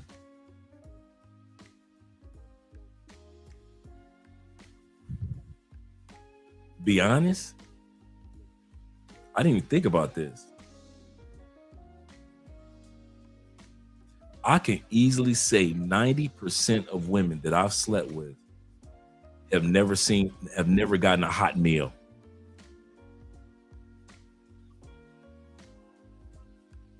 I could easily say about 80% didn't even get a drink. Now, some of them got a hot meal when they came over to my house and they cooked for me. And some of them got a drink when they came to my crib with I got the wine there. But let's be honest, guys, if you kind of do an analysis, let me hear what you guys have to say about percentage. By percentage, what do you think? I said 90%. I want some of you guys to go into the Rolodex of your past. What was the percentage of women that you think that you paid for a full-fledged, we're going out to dinner or going out to lunch meal before you smashed? I could easily say 90% of women I never bought any type of meal for. 80% I never bought a drink for. We say that about other countries. Nope. And I'm not talking about after y'all hooked up, then you start taking her out to lunch or a meal. I'm talking about before you hit it the first time. What's your percentage? What do you think your percentage is? When you hit it the first time, was it 70% of the women that you've been with? 10%? Yeah. Thanks, Andrew. At least somebody's being honest. 95% of the women that I've been with, they didn't get any type of meal or drink before we laid down. So when we sit back, the reason why I'm bringing that up is not braggadocious. I'm just saying that we notice certain things in other countries, in other cultures, that we do very often in the States, but we just don't notice it. We don't notice how often we sleep with women and we didn't buy a lunch and we didn't buy dinner and we didn't even buy them a drink. And I'm talking about from 16 years old to 66 years old. You sit back, you go through the world, you're like, man, oh wow, I didn't buy her a lunch before I slept with her. And so that's one of the things why I keep my judgment hat off when it comes to other countries, because we'll sit back and hear about Iceland having sex before the first date. Shoot, in the States, having sex without a date. How many times have you been online, you met a chick, y'all swiped, she swiped left on you or right or whatever it may be. You ask her what she doing this weekend. Nothing. I'm gonna shoot over there. You shoot over there maybe even a couple times. After maybe the second or third time going over to her crib, or even the first time in many cases, she let you smash. You had not taken her out on a date. You have not even walked down the streets with her. You have not even walked downtown with her. No ice cream, no coffee, no smoothie, no nothing. Some of you guys are looking back thinking like, dang, Dre, you right. I didn't think about that. Some of you guys, after you smashed, you took her on the first date, or y'all went hanging out at the movies, or blah, blah, blah, blah, or. But a lot of us, it was the same thing like Iceland. Let's not judge Iceland or Brazil too hard, because we do. I kid y'all not, guys. We have the exact same cultural behavior. We may call it something different, or we might not make it as publicized as Brazil might make it public with the kissing culture, or Iceland with the intimacy culture. But we do the same thing, and I mean literally the same thing. A lot of y'all can sit back in y'all Rolodex and sit back and think like, man, yeah, bro, he ain't lying. Oh man, I know I forgot to turn on the light. I'm looking like something is different. Okay, cool. Zeta says, facts. He said, majority of the women that I've laid down with in the States didn't get lunch, dinner, or a drink. Yeah. My brother Jamal said, nigga be smashing bras in the nightclub parking lots. They just met 4 songs. They just made 4 songs earlier. You are not lying. You are not lying, bruh. Truth be told. Leo says this. We're talking to Cortez. Let me not step into somebody's toes. Zadie says, plenty of American women have gotten put on mattresses before food or drink, so they need to stop with the BS. Right. Okay. Thank you, guys. I know I'm not crazy. Flicky Sticky in the building says this. He said, if the sex is bad, chicks in the States will drop you like a hot potato. That is true. Because we will do that to them. We will drop a chick with some terrible sex in a minute. See, he says this. He says, one girl I met at a party, the others were at the bar. Girls I've taken on actual dates, nothing happened. You know what? It's kind of funny that you would say that, Chuck. I would easily say the women that I took on a date,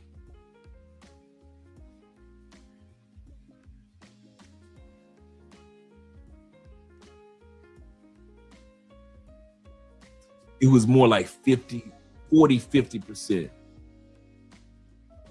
that we hooked up. It's kind of funny that you would say that, Charles. That's a good point. Women who I did take on a date, I had almost like a 60% chance of, or 6% outcome that it didn't land in anything. And I'm talking about over this course of 2 or 3 dates. I would say about a good 60% no and 40% yes, it landed into something. So even when I did take them out on dates, it didn't land anywhere. They went home and they had sex with somebody else. Yeah. That's a good point, man. Yeah, most of them that I dated, that I did want to, be all charming with, it didn't work. But the ones who I didn't, I was just being myself and just out there wilding, it was easy. He said Brazilians are liberal. Shout out to Tim Howard in the building. Tim says Brazilians are liberals, not like America though. They are not like DR, who's willing to cook with a smile on their face. Absolutely correct. Good point. Let's go back now. Let's look at the beautiful ladies. Now let's look at the beautiful ladies. Adios. Girl, I see that you want it. Driving me crazy with that fire in your eyes. I love South America. I love you, South America. I love you so much, South America. Part of me wants to see you read between the lines. And all of the back and forth, the signals intertwine. Baby, won't you take your time with love me, love me. Your heart be falling right into mine. I don't want the rush to get the best of me, best of me. Just know that's all I'm asking for. Don't you call me Casanova.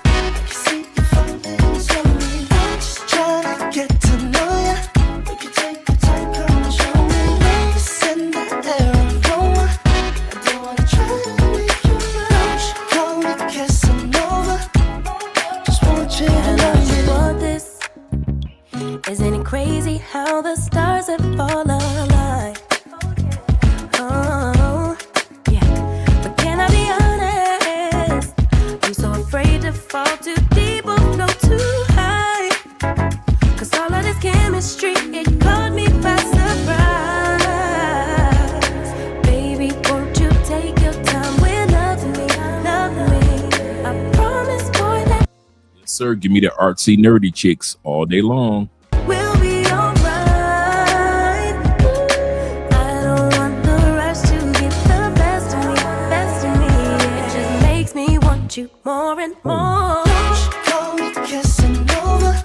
You see the feelings on me. Just trying to get to know ya. We can take the time, come and show me. Nervous in the air, I don't wanna try to make you rush. Call me Casanova. Just want you to love me. I want you standing right here next to me. No other way to time I'm hoping I'ma leave all the doors wide open, oh yeah. But you wanna turn and walk away, go talk to me. That's all I wanna know. Don't you call me Casanova, I'll give you the promise of just trying to get to know ya. I can give you the word, I can give you the word. It's in the air, aroma, 'cause I don't wanna have to watch you go. Don't you call me Casanova, just want you to love me.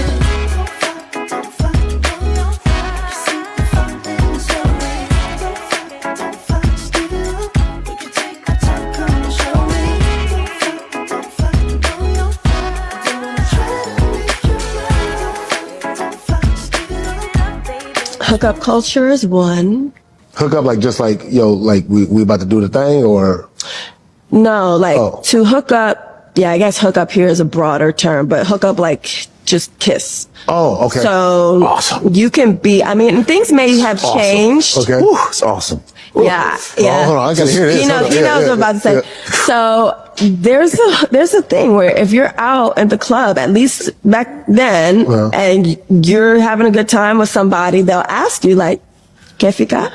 Like, can I get you want to hook up? Hell and yeah. you're like, either yes or no. They No, bring no that problem, here. no problem. Yes, okay. And then you could do it on the dance floor, or you move to the side and you just start kissing. And maybe just having these kissing sessions in these public places. And a lot of times, I mean, you could keep in touch with that person, or you could not. It would be like, okay, thank you, nice to meet you, okay, bye. And that would be it. And I was like, what is going on here? And I'm like, you didn't exchange information? You just, no, he was nice, but it's okay. We just did the kiss thing and that was it. Oh my God. And women there are, you know, I remember being... Women, men, everyone does it. Yeah. But you know what's great though? Is like, when we were there, you should have seen the American... This is obviously pre-COVID. But our faces, were all the American dudes were like, what's up, man? All right. Chill. We was with some of the hottest women, and they're actually okay with you looking at them. They like that. It was like, wow, this is weird. I'm what like, do you mean they no, they like, not like, looking at them. They don't want you looking at them? Well, in America, you look at what you looking at. Somehow we've reached the point in time where women are now posting mental breakdown videos in their car. Here we go with the American women. Are screaming and crying because they made eye contact with a man. The anger I get from making eye contact with a man is like so ridiculous sometimes. Look at the hives I just got. You in Brazil and you can get a kiss. You in America, she's breaking out in hives. And y'all want to talk about me because I ain't trying to live back there. These are your queens. These are your queens. By the way, before she started talking, let's bring that beat back. Let's bring that beat back with the ladies. Love me, your heart be falling right into mine. I don't want the rush to get the best of me, yeah. Just know that's all I'm asking for. Don't you call me Casanova, I can see you falling slowly. I'm just trying to get to know ya. We can take your time, come and show me.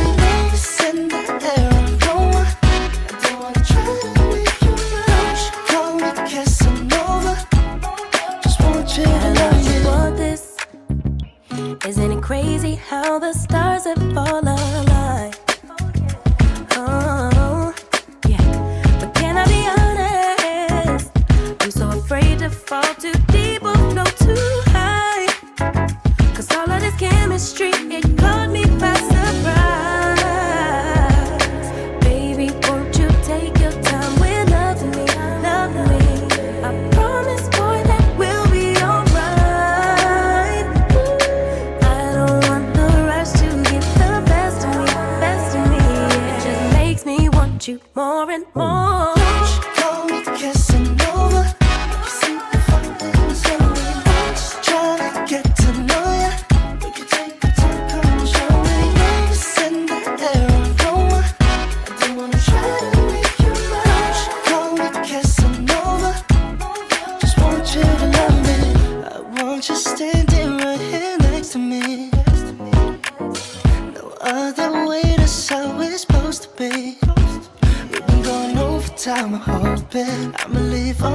eyes wide open, oh yeah. But you wanna turn and walk away, go talk to me. That's all I wanna. Don't you call me Casanova, I'll give you the promise of just trying to get to know ya. I can give you the word, I can give you the word. Send the air aroma, 'cause I don't wanna have to watch you go. Don't you call me Casanova, just want you to love me. Don't fuck, you see the fun things on me. Don't fuck, just give it up. We can take our time, come and show me. Don't fuck, I don't wanna try to make you right. Don't fuck, just give it up. Hookup culture is one. Hook up like just like, yo, like we about to do the thing, or No, like to hook up. Yeah, I guess hook up here is a broader term, but hook up like just kiss. Oh, okay. So you can be. I mean, things may have changed. Okay. Ooh, it's awesome. Yeah, yeah. Hold on, I gotta hear this. You know, Hold on. you know what I'm about to say. Yeah. So there's a thing where if you're out at the club, at least back then, and you're having a good time with somebody, they'll ask you like, "¿Qué fica?" Like, can I get you want to kissed? hook up? Hell and you're yeah. like, either yes or no. Then you No, bring no that problem, here. no problem. Yes, okay. And then you could do. Shout out to my brother SYSBM in the building. He crept up in here. He say replay game. He say, damn, they all look good. Yeah, we're gonna be doing some replay tonight. Do it on the dance floor, or you move to the side and you just start kissing, and maybe just having these kissing sessions in these public places. And a lot of times, I mean, you could keep in touch with that person, or you could not. It would be like, okay, thank you, nice to meet you, okay, bye, and that would be it. And I was like, what is going on here? And I'm like, you didn't exchange information. You just, no, he was nice, but it's okay. And we just did the kiss thing, and that was it. Oh my God. And women there are, you know, I remember being. Women, men, everyone does it. Yeah. But you know what's great though is like when we were there, you should have seen the American. This is obviously men. pre-COVID. But our faces were all the American dudes were like, "What's up, man? All right, chill." We was with some of the hottest women, and they're actually. You're okay with you looking at them. They like that. And it was like, wow, this is weird. I'm What like, do you mean they they like you looking at them? not Like, looking in at the them. States, they don't want you looking at them? In America, you look at what you looking at. Somehow we've reached the point in time where women are now posting mental breakdown videos in their car, screaming and crying because they made eye contact with a man. The anger I get from making eye contact with a man is like so ridiculous sometimes. Look at the hives I just got. Literally just from making eye contact with a man. I literally feel so disgusted. I feel like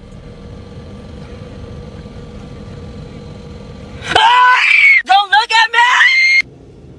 What? Recording? You see what I'm saying? That's what y'all got to deal with in the States. Is that, let's bring that beat back. Come on, we brought the Brazilian beat back. Let's bring that beat back. Look at how crazy she looking. Look how crazy she looking. This is what y'all fighting all over in the United States. Flowers, cards, and candy in the United States for this. Going through becoming stepfathers for this in the United States. Becoming the boy toy and the side dude for this in the United States. Want to put a ring on her finger for this in the United States. You telling me that God sent you to this planet and this is the best that you can get? Some crazy American chick, and a lot of them think like this. They may not all be screaming, but a lot of them think like this. Don't touch them, don't look at them, don't glance at them. And y'all want to talk about us that get passports. My brother says this is the one thing about Brazilian women, they do not mind you looking at them at all. Hey, bro, it's the same thing here in Colombia. I like what the one brother said about earlier. He said, it's cool when one brother sees another brother and we both have attractive women. I love that, man. I have a beautiful wife. Y'all have beautiful women in y'all lives. My wife is down to earth. Many of you guys, your ladies are so beautiful and they're down to earth. I love that for us. To whereas women in the United States, like, well, if she was here in the United States, she'd be different. Well, she ain't in the United States. So we ain't never even got to make that assumption, do we? If she was raised in America, well, she wasn't raised in America. Do you think that she'd be different if she was raised in America? We won't know that answer because she wasn't. Let's go with what I have now. And I don't have to deal with you ladies in the States. So let's not talk about a bunch of hypotheticals. If she was raised in the States, she wasn't. And if she was raised in the States, she'd probably be a fat girl from eating all that fat girl food in the United States. She'd probably have an attitude in the United States. Let's not act, come on, let's be real. Okay, here we go. Y'all ready? Let's do it.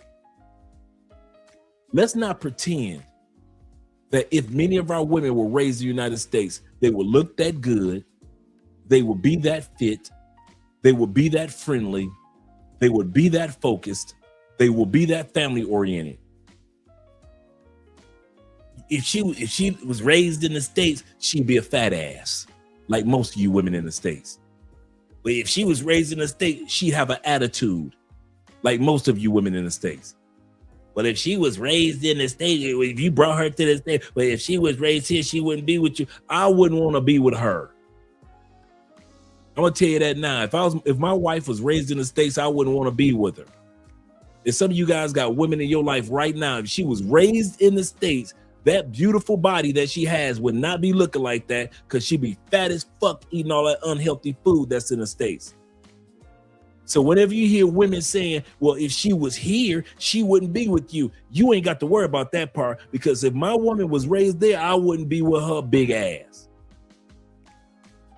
And a lot of you guys need to come to the reality that if your woman was raised in that unhealthy food, in that stressful environment, in that unhealthy environment where women hate on women, don't care about women, jealous of each other, screaming at the top of their lungs, and then being overweight and not being family oriented, hell no, we don't want those women. So yes, if my woman or anybody else's woman was raised in the States, I would not be with her. Hell no. Because her body would be used to that unhealthy trash that we eat in the United States. She wouldn't be family oriented. She'd be self-centered. She'd have a huge ego, even as a fat girl. And I don't care which one of you dudes got a woman. Your woman is sexy and she fine. Let her have been raised in the States. She be fat as fuck. Just like 70% of the women in the United States. So let's not pretend like if my woman was raised in the States, I would be with her. No, the fuck you wouldn't. No, you wouldn't. You think that pretty face will be looking like that after eating all that food? She have all type of breakouts on her face eating American food. You see how smooth her skin is? Because she eats all that food from the Philippines and Thailand and Japan and China, Malaysia. You see how beautiful her skin is because she got that Brazilian tan. You know how messed up her skin would be if she was eating American trash, if she was raised on American version of McDonald's and not the home cooked meals she been getting off her mama and grandmama in Brazil. Hell no, you wouldn't be with your woman. I'm gonna let y'all know that one right out the gate. Don't sit up here and pretend like if my woman was raised in the States, I would still be with her. No, the hell you wouldn't. She wouldn't know anything about family. She wouldn't know a damn thing about cooking, cleaning, supporting, cooperation, submissive, none of that. Don't be pretending like if your woman was in the States, you still be with her. If she was born and raised in the States, hell no. You would have left her ass just like you left the other millions of women back in the States. Talking about I'd have been with my woman if she was in the States. No, the hell you wouldn't. I wouldn't. Why would I be with Andre if she's not family oriented? Why would I be with Andre if she's got a big ego and can't nobody tell her nothing? Why would I be with Andre if she's a big girl from eating all of that American unhealthy food? Why? Why would I be with Andre if Andre wants to argue all the time? Why would I be with Andre then? Why would I be with Andre if can't nobody tell her nothing? Her mama can't tell her nothing. Her grandmama can't tell her nothing. And God can't tell her nothing. And I can't tell her nothing. Because she learned all that trash from being raised in the United States. So don't try to sell me that bullshit that y'all would be with y'all woman if she was in the States. No, the hell you wouldn't. You know how bad those women in the United States attitudes are? Y'all crazy. Trying to act like you gonna be with your woman if she was in the States. My dude. Chapa Pie in the building. Mr. Brazil himself. Shout out to Chapa Pie in the building. Chapa Pie TV. Make sure you guys subscribe and support the brother. Yes, sir. Hey, man, you gonna quit acting like you disappear. You don't know your boy no more, man. Hey, do me a favor. Hey, we got to chop it up tomorrow, man. He said, Drake, if she was in the States, I'd leave her there, right? And I'd have left like those women in the States. I've been gone. Me and Andre wouldn't even met if she was in the States. I wouldn't have been around to meet me, for her to meet me. And you wouldn't have either.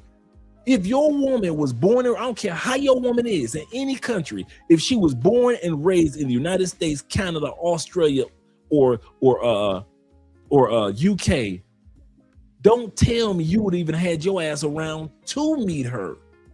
You'd have had a passport. You'd have been gone. Shh. The hell I would. Shout out to Chopper Pie once again. Wish I would have. It's like even the chocolate in Brazil are fine, tanned, and toned. Yes, sir. Yes, sir. SYSBM says this.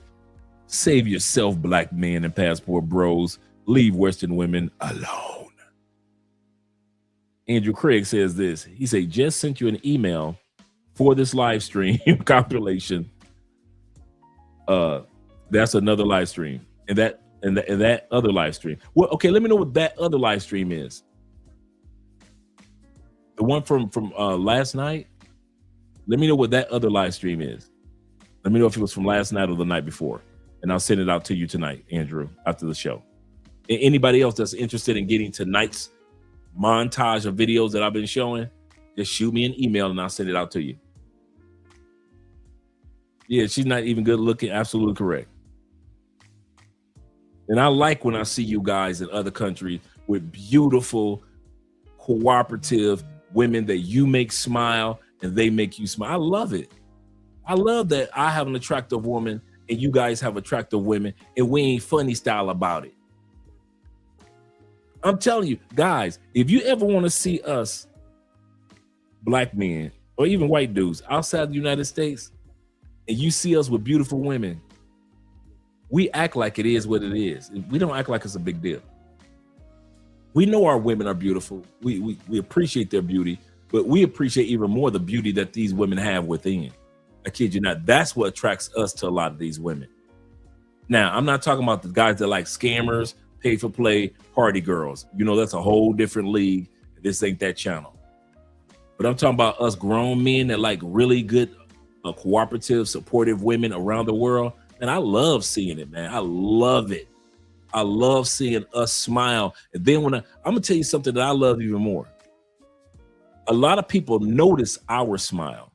I love when I see your woman smiling. It's one thing to see you smiling in another country.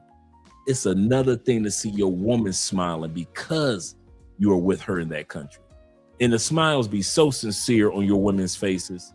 And they be so happy to be with you in their lives. You're so happy to be with them. I can't even think about the last time I took a photo, and I mean this, with a woman in the United States and I was smiling. I can't think about the last photo that I ever took with the woman in the United States that I was dating. And I'm not saying that they were bad, but we aren't known for smiling on photos in the United States. We're not, people do, but not that often, especially in the black community. But now we always skinning and grinning on photos in other countries. My brother Zeta says this. He says when my bad Brazilian friend visited me in the States, my homeboys couldn't believe it. What? I had my arms on he say couldn't believe what I had on my arms, and their jaw dropped asking me how'd I pull her. I said hello. A lot of guys are, that's the part. When you are outside the United States, it's not mind-boggling to see any of us with attractive women. If anything, am I lying about this one? If anything, we look at you crazy if you got an unattractive chick. Like when dudes get drugged in Medellin and they get drugged by a fat girl in Medellin, we be like, what? You got drugged by that? Or when they get scammed or hustled in another country, you like, what? You let that scam you? We are so used to being around beautiful women in other countries that it's like, it's awkward to see a guy with a regular normal chick. Like, so that's the best that you can do? That's it? So yeah, man, kid you not. There's no problem with getting attractive women here outside the plantation, especially on the plantation when you got big girls thinking that they're dimes. So let's listen to her, back to the American women, screaming at the top of her lungs. Mental breakdown videos in their car, screaming and crying because they made eye contact with a man. The anger I get from making eye contact with a man is like so ridiculous sometimes. Look at the hives I just got, literally just from making eye contact with a man. I literally feel so disgusted. I feel like,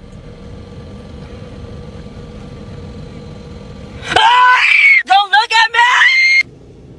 What? Recording yourself breaking out in hives and screaming in a parked car because a man looked at you is a new low. And a new ick. You see, this is exactly why men keep their eyes down at the gym. Because one wrong glance and suddenly you're the villain on a TikTok meltdown video. What's even crazier is she's getting praised and validated all over the internet. People saying, yes, queen, set boundaries. No, she needs help. This is not empowerment. This is a grown woman melting down in her car because she was acknowledged by another human being. I thank God every single day that I found a woman who is not like this. A woman who actually respects men. Not a woman who walks through life assuming every guy is a predator. This right here is just emotional instability. Most guys go to the gym to just work out and leave, but women like this, they turn basic male existence into a full-blown trauma episode. It's not that men are scary, it's that some women are just so far gone. They've created some imaginary villain just to stay angry. This is not strength, this is not healing, this is just unhealed pain that women are posting all over social media. And for other guys out there, stay grounded and don't take women like this personally. I honestly could not have said it better myself. Like, this man hit on all of the important points. This shouldn't be the reaction when somebody only just looks at you. But you watch this video and you have to believe that she almost believes it, right? Like, she has a physical reaction. She has hives. She literally believes this story that she's telling herself. And I think that is indicative of what we are seeing on social media, where women are feeding into this for other women. Women come into her comments on this video and they support it. They're not telling her the truth. Tell me why I get so mad when an ugly man approaches me or tries to hit on me. Like, the audacity, like... They call us ugly. They say we have audacity. The same women that look like trash with the long eyelashes. And this is the funny part. This is the funny part. The same dude that gets on a plane goes to Europe. Women are all over him. Flies to Asia. Women are all over him. Hits Africa. Women are all over him. Comes to South America. Women are all over him. Goes back home to North America. And he's criticized by unattractive women that can't get a man.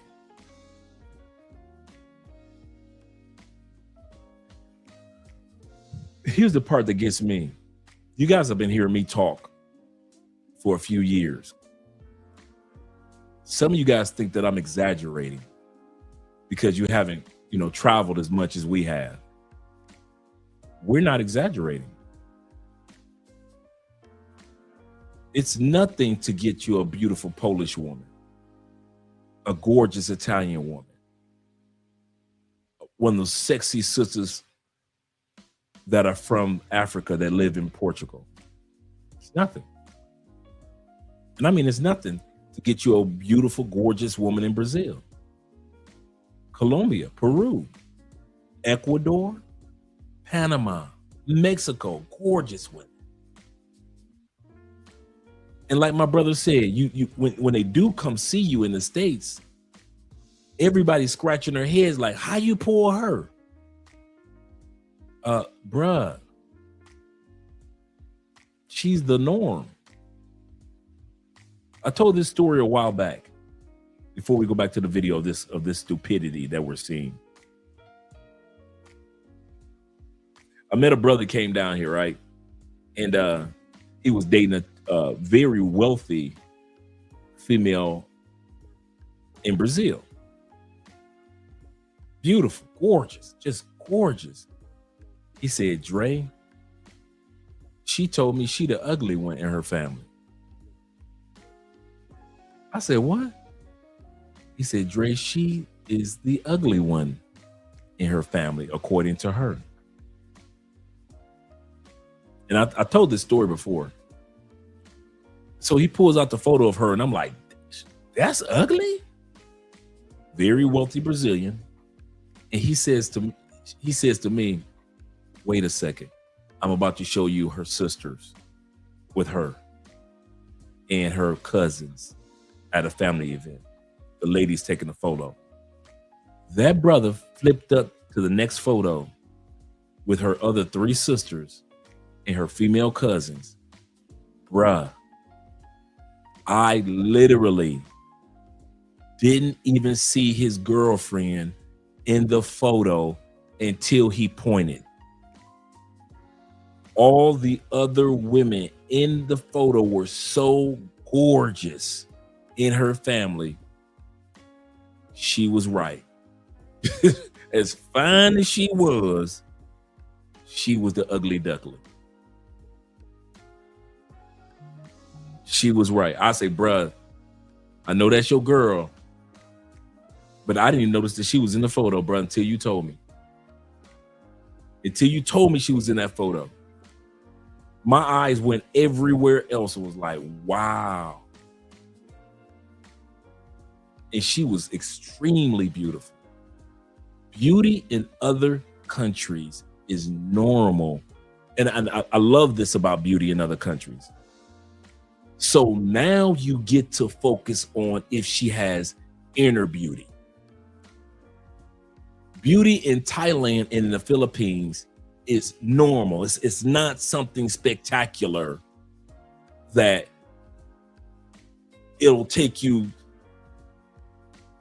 6 months to see a beautiful Thai woman like it does in the States. Sometimes it feels like it takes you 6 or 7 days to see a very, very attractive American woman.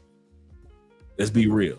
Unless you live in LA or California or LA or Texas or maybe Florida. No, New York, you are not famous for beautiful women. Sorry. You or neither New Jersey. Nobody brags about saying, man, dog, I saw these dimes in New York. Nobody says that. And all my 58 years, I'm not saying y'all got ugly women in New York and New Jersey. I'm just saying. When people brag about women in the United States, they talking about Florida, Texas, Atlanta, California.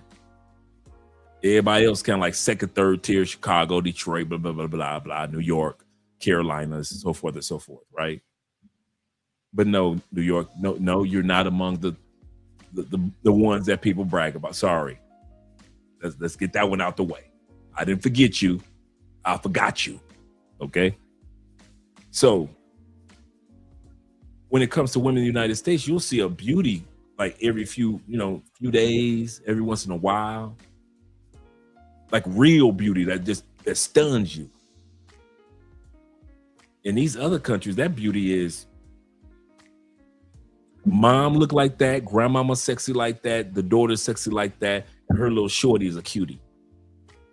Her little 10-year-old daughter just too cute for TV.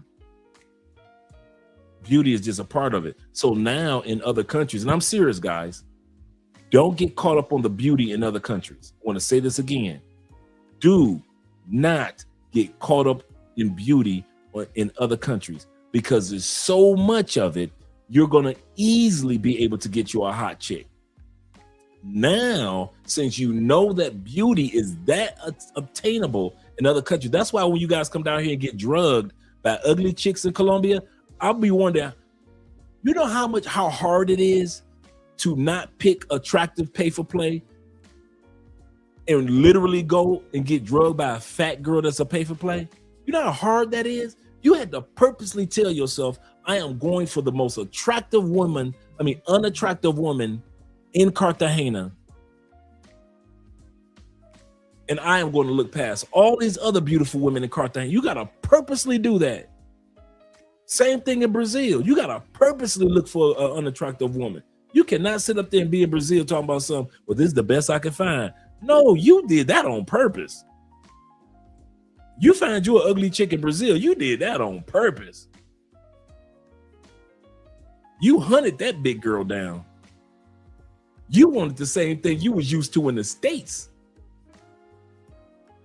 You all in Barcelona looking for big girls in Barcelona, Spain. You did that on purpose. My point is, and I'm serious, guys, this is very serious. There is so much beauty in these other countries, physical beauty, that you can kind of almost take that off the table of what you're looking for, or put it to the side, in other words, and focus more on, now let me find somebody that has the inner attributes that I'm looking for. Because I'm going to find physical beauty. That's given. Okay, cool, I'm good. Now that I'm in Nigeria, can I find the one that has the physical, the spiritual, the mental, the family-oriented attributes that I'm looking for inner beauty? That's the kicker when it comes to women on the outside. It's not finding outer beauty. It's finding the one or ones, plural, for you that have the inner beauty that works for you. And in America, we're not used to that. We're not used to being around beauty like that. Let's be real. We are not, dude, America has 70% women are considered overweight. What are you talking about? And they want to talk about, well, that BMI that's not correct. Baby, I'm looking at you bigger than the average car door. The BMIs are wrong. Baby, you are wider than a car door. You are fat. And that's the norm in the United States. You walk through the average mall in the United States compared to the average mall in Brazil, or the average mall in Thailand, or the average mall in Japan, or the average mall in China, or the average mall in Malaysia or Indonesia, Mexico, the average mall in Ethiopia, the average mall in Kenya.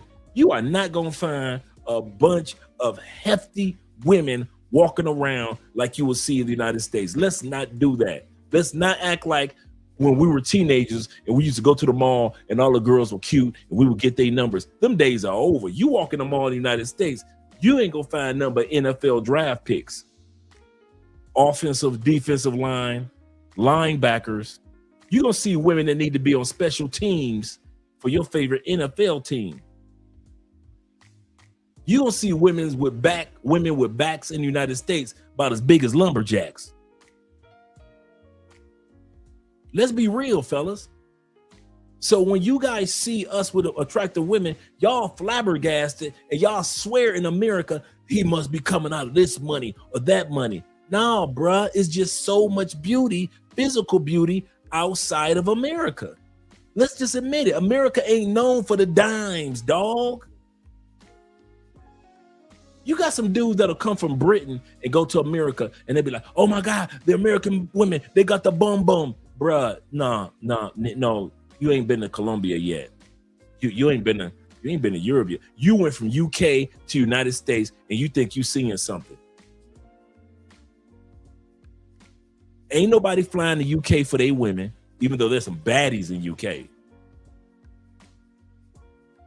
Ain't nobody flying to Canada for their women. And ain't nobody damn sure getting on no plane flying 16 hours so they can get to the American woman boom. It just is what it is. And so I'm going to end it by saying this once again. The beauty of being in these other countries, there is so much physical beauty among women. You can kind of put that on the back burner for a second because you know you're going to get you a hottie on the physical side. Cool. But let me find out now I can focus on her inner beauty. And if she doesn't have any, here's the kicker. You can throw her ass away and you can have another attractive one that same day. Whereas in America, go ahead and throw a hottie away if you want to. We all know it's going to take you a long time before you find one about that fine again. It's going to take you a few weeks to a few months. In South America, you can find something fine like that in 15 seconds. Flat.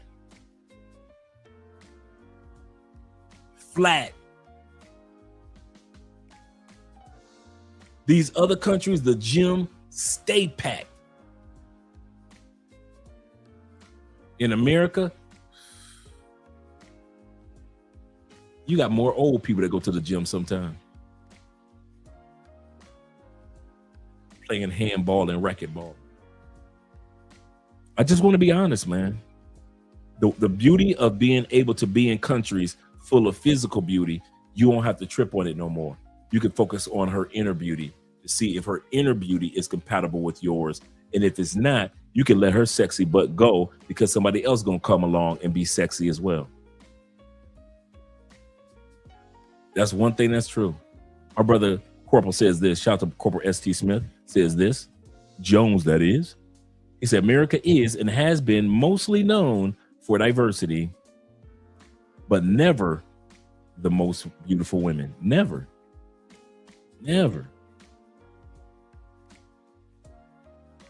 It's common in the South, in South America. It doesn't get much attention. Yeah. Very common. It's whenever you guys walk up to me, y'all be with some of the most gorgeous women. I'll be like, dang, how you get her? I expect it. I'm gonna tell y'all something. I have been out here with you guys so long. When you walk up with a beautiful woman, I do not trip. I expected it. I don't care if you're tall, short. I don't care if you're shy. I don't care who you are. I expect you to be with something attractive. I don't even trip on it. I don't even look at it like, oh, wow, he's got him a baddie. And I'll be thinking to myself, she must got a good heart to work because I've seen him with her a couple times. So he really likes her. That's what I'll be thinking. I'm not talking like the weekend warriors that come down here thirsty for the weekend, come down to Cartagena or come down to Brazil thirsty for 1 week and then leave thirsty. I'm talking about us dudes that we just out here. Yeah. Yeah, they built like Warren Sapp, but then they want you to put a ring on it.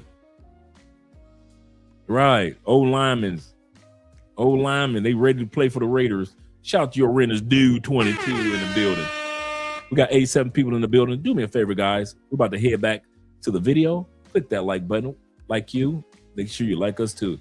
He said, I know it's hard to believe. He said, but California women were once considered the most beautiful women on the planet. And I agree with that. That I can believe. That I can believe without a doubt. Without a doubt. Like I said, California, Texas, Georgia, Florida. Other than that, everybody else falls on second and third tiers of beauty in America. I'm not hating. It is what it is. Yes, we got some beautiful women in Chicago and Detroit. That's like second, third tier. Yes, there's some beautiful women in the Carolinas and New York and DC. That's second and third tier. I'm talking about the states that's known globally for beauty in, as far as the states. California, Texas, Georgia, Florida. But what am I? No, don't play like that. Ain't nobody checking for your state. Ain't nobody checking for my state, Michigan. We got some of the most beautiful black women in the states in Michigan. Ain't nobody checking for Michigan. Ain't nobody globally sitting around. I'm coming to. If I came to the states, I'm going to Michigan. Ain't nobody saying that. Ain't nobody saying. But if I ever go to the states, I'm going to Illinois. Ain't nobody saying that. Man, I can't wait to get to them New York, New Jersey women. No, ain't nobody saying that. Nobody in the world is saying if I had a chance to fly to New York and New Jersey, it's for the women. Nobody's saying that. Florida, yeah. Georgia, yeah. Texas, yeah. California, yeah. Everybody else, second and third tier. Let's be real with it. And that's what the part that messes them up. That attitude. Shout out to Bobby Courtrain. Bobby says this. He said Georgia used to have some peaches. Yeah, man. What? Jay says far from the case now about California. Wow. He said I can't wait to see them in Alabama. See them. He said I can't wait to see them girls in Alabama. No. Them some big girls in Alabama. They got a couple of cuties, but goodness gracious, most of them.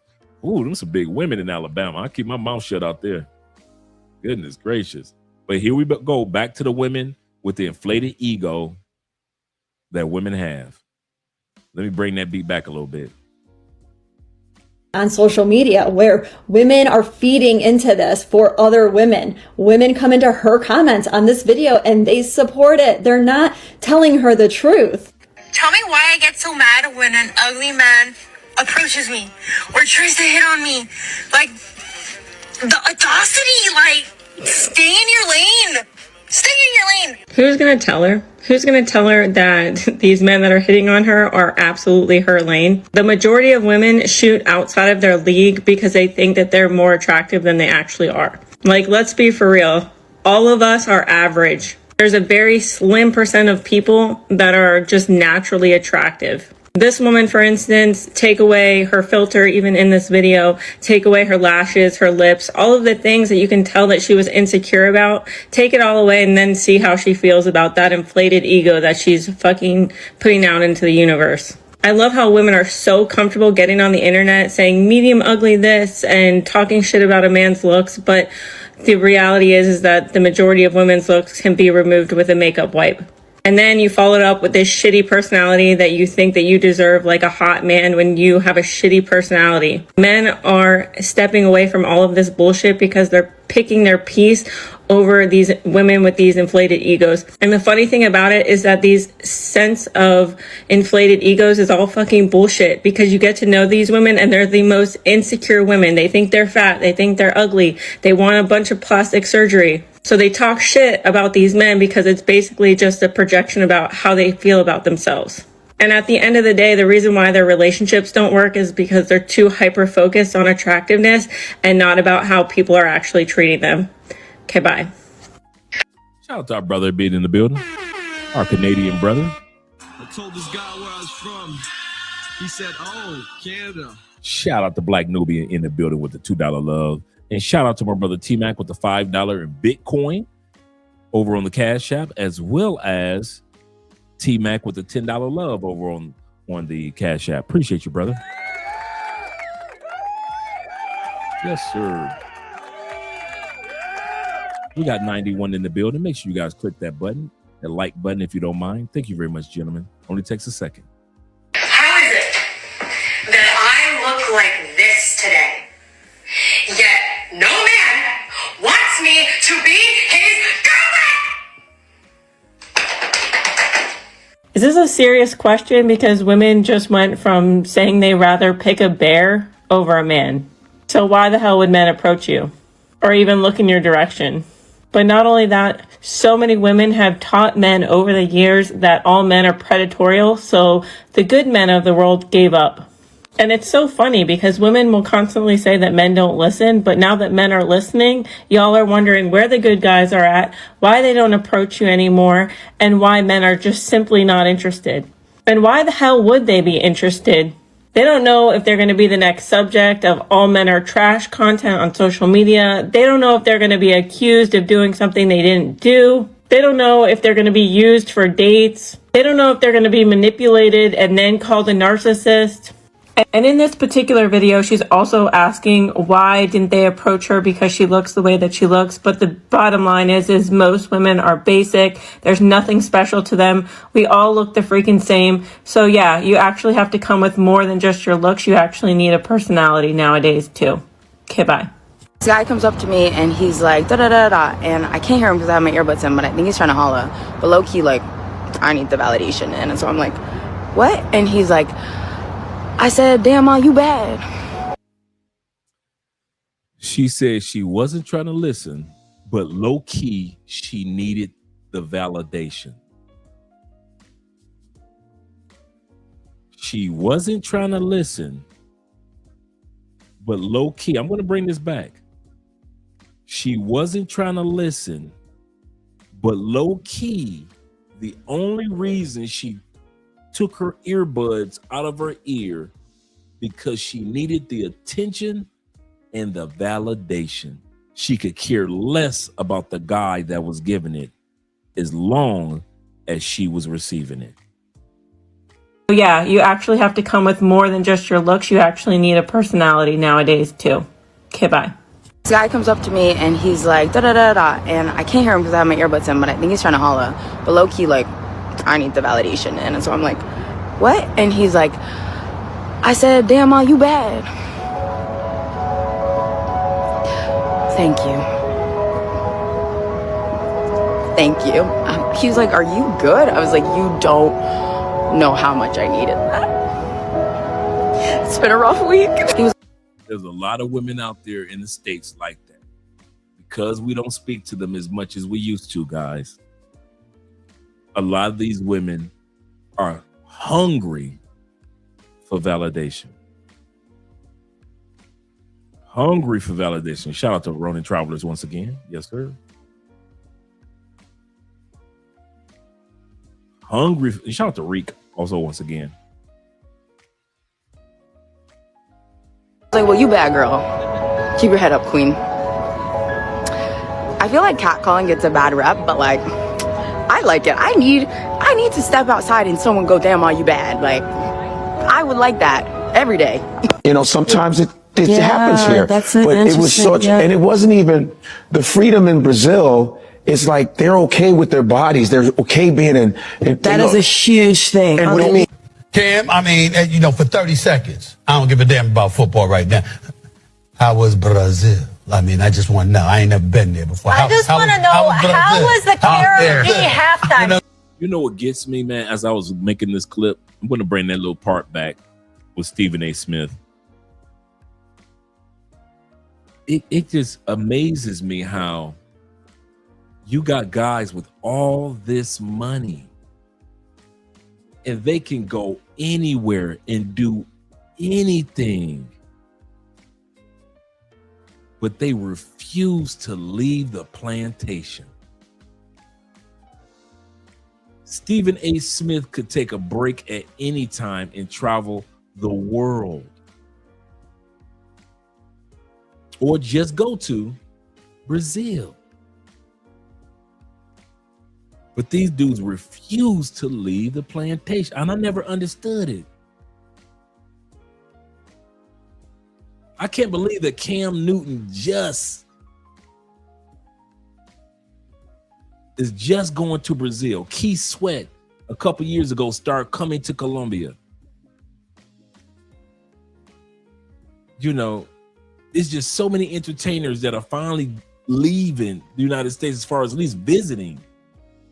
Kyler Murray, the quarterback for Minnesota now, that used to be the quarterback for the Arizona Cardinals, he came to Colombia, Medellin, a few months back for the first time. And you like,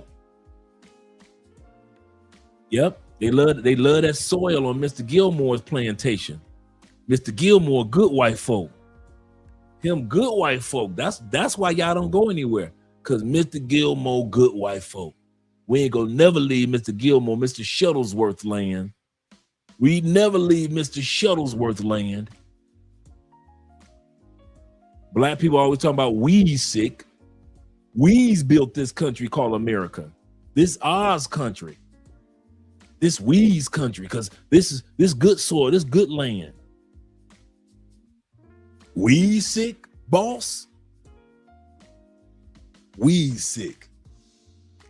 Let's go back, but I feel sad for these dudes, man. All this money and they're gonna die never seeing the world.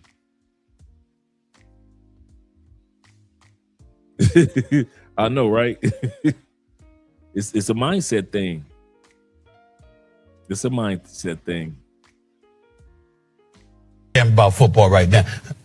How was Brazil? I mean, I just want to know. I ain't never been there before. I just want to know, how was the KRG halftime? Don't interrupt the question, Molly. I'm talking to this man right now. How was Brazil? Don't disrupt the flow, Molly. How was Brazil? Wait, Cam, you ain't been there. Cam, you ain't have to sit up the way you did, brother. That's right. Is it cheating if you go to the club by yourself without your man? Of course. That's in Brazil. That's quite often here in Colombia too. Don't think that women in Colombia don't be jealous like that. They look at me and Andre like oddballs that we don't go to the club all the time together. For a Brazilian, 100%. Like my man, bro. If he leave his house without myself, without asking me, it's gonna be a big problem. The kissing culture in Brazil is a very real thing. I saw videos about it before I went, but I didn't know how common it was until I got there. People won't just grab you and kiss you. They'll obviously ask you before they kiss you. They'll come up to you, they'll ask you for your name, and then they'll ask if you want to kiss. You can say no. You can say no, and they'll just walk away.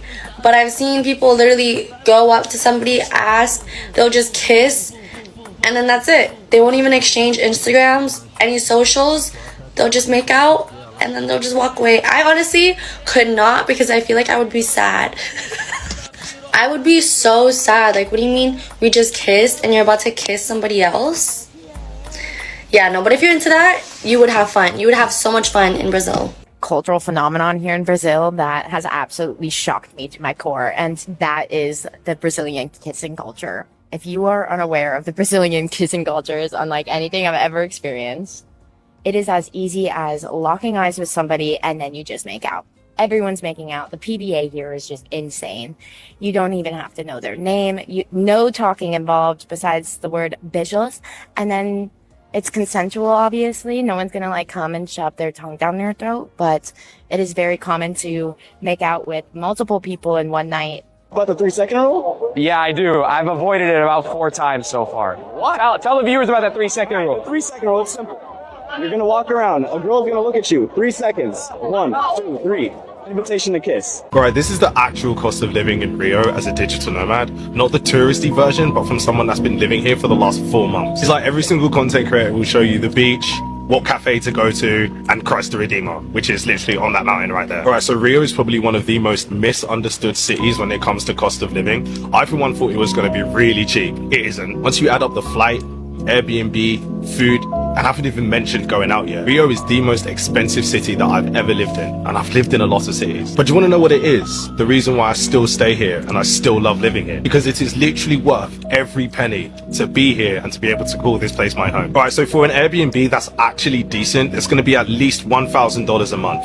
If you're going to be closer to Ipanema or Copacabana, that price can rapidly increase. For Ubers, you're going to be spending anywhere from £3 to £5 per journey. If it's Uber Black, which I recommend 100%, it's going to be £5 to £10. I would say eating out is probably what's costing me the most money. I don't cook for myself because I can't be bothered. On average, it will cost me about £25 to £30 per meal, which is actually a lot in comparison to like Thailand where you can get like a full meal for like £7. You need to be so careful when you're withdrawing money from an ATM here. They charge you hella fees. One time I accidentally paid like 150 reals in fees. Realistically, I spend about £4,000 a month with everything included, which surprisingly is actually less than what I was to spend if I was to buy the exact same things in London. Over here, 4K a month gets you whatever you want and you can live well. In London, that's paycheck to paycheck survival and you can't afford anything else other than rent, bills and food. I love living here. I want to live here for as long as possible despite the higher cost of living, and if anything, it just motivates me to make more money. Do you think that living in Rio de Janeiro is expensive? Just let me know down in the comments. Make sure to follow me for more daily digital nomad content in Brazil. Isn't it crazy? All right, before we hear what the next person have to say, we about to pull up, like we always do on this channel, the cost comparison. Let's do a screen share. Let's do a quick cost comparison. See what we're looking at. Let me know what city I should choose next. Now, the city that I chose already was Los Angeles. Los Angeles versus Rio. Let me know what city I should choose next versus Rio. Let me know in the comments. When it comes to Rio, Rio is 56% less than Los Angeles. 56% less than Los Angeles. Okay, I'll do Chi-Town next. Chicago will be the next city. When it comes to living, including rent, it's still 65% lower. When it comes to just rent prices alone, it's 79% lower. Restaurant prices, 67%. Groceries are almost 60%. And the local purchase, when it comes to utilities of purchasing of power, it is 59% lower. Check it out. You would need almost $3,000, and of course $15,000 in Rios,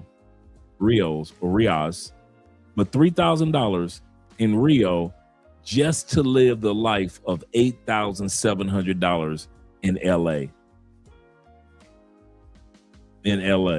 So let's check it out. Check out the cost comparison. A regular inexpensive meal, $25 in LA, $6.93 in Rio.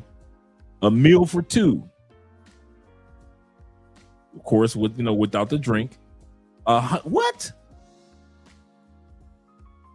So if I'm in LA and I take a chick out, I'm gonna come out of $100, and that doesn't include the drink. And that same meal in Rio, exact same meal, nothing different, about $40. A McDonald's combo is $13, but in Rio is about $8. Now remember, whenever you go into American restaurants in any country, it's a little bit more expensive than local. A draft beer, $8 just to have one beer on average in California, at least LA. That same beer is just a little over $2. Let's go down to the fun part, the apartments. You know what I'm looking for, the rent. 1-bedroom apartment in the city area, Los Angeles. Correct me if I'm wrong, gentlemen. 1-bedroom, $2,600. That same apartment in Rio, $740. 1-bedroom on the outskirts will be $2,300, but on the outskirts of Rio, $400. $400. A 3-bedroom. What the hell? Come on, T-Mac. You ain't telling me all this, man. T-Mac, you ain't telling me that if I give me a 3-bedroom in the heart, in other words, the same apartment that I'm in right now. If I had this apartment in Los Angeles, this exact same apartment that we're paying $630 a month for, if this apartment was in Los Angeles, we would be paying $5,000, almost $5,200. Come on, T-Mac, you're holding back the truth. But if you got that same apartment in Rio, It'd be just a little over 1,100, a little under 1,100. And if you got on the outskirts of Los Angeles, it would be 3,700. And if you got on the outskirts, a 3-bedroom apartment on the outskirts of Rio, you only be paying like a little under $650. Let's check out Chicago. Let's check out Chicago. Chi-town. Oh.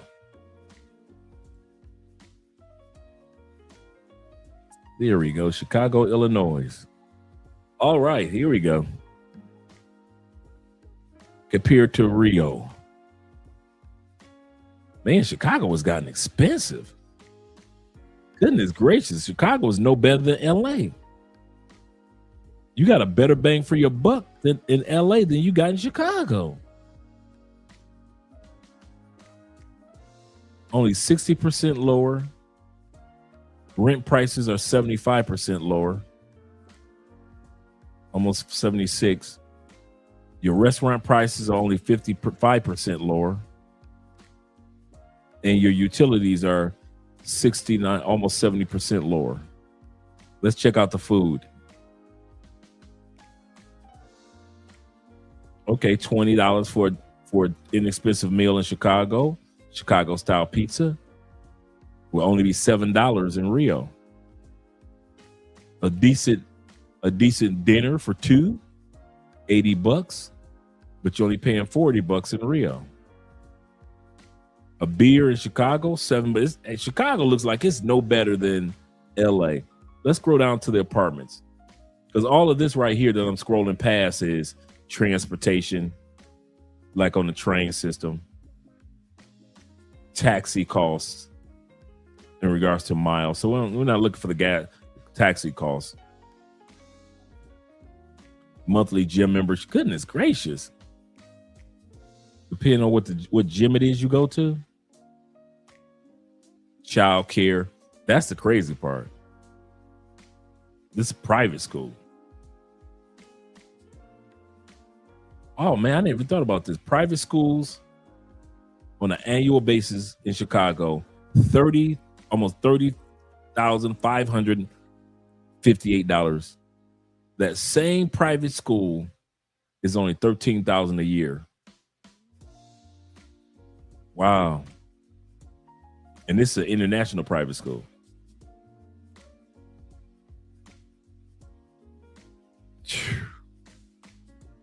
Wow. That's wild. Let's look at the rent.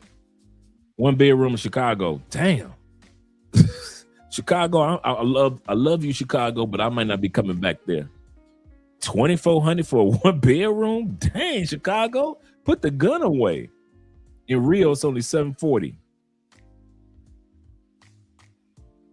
Outside the city, which nobody lives outside the city, Chicago, really.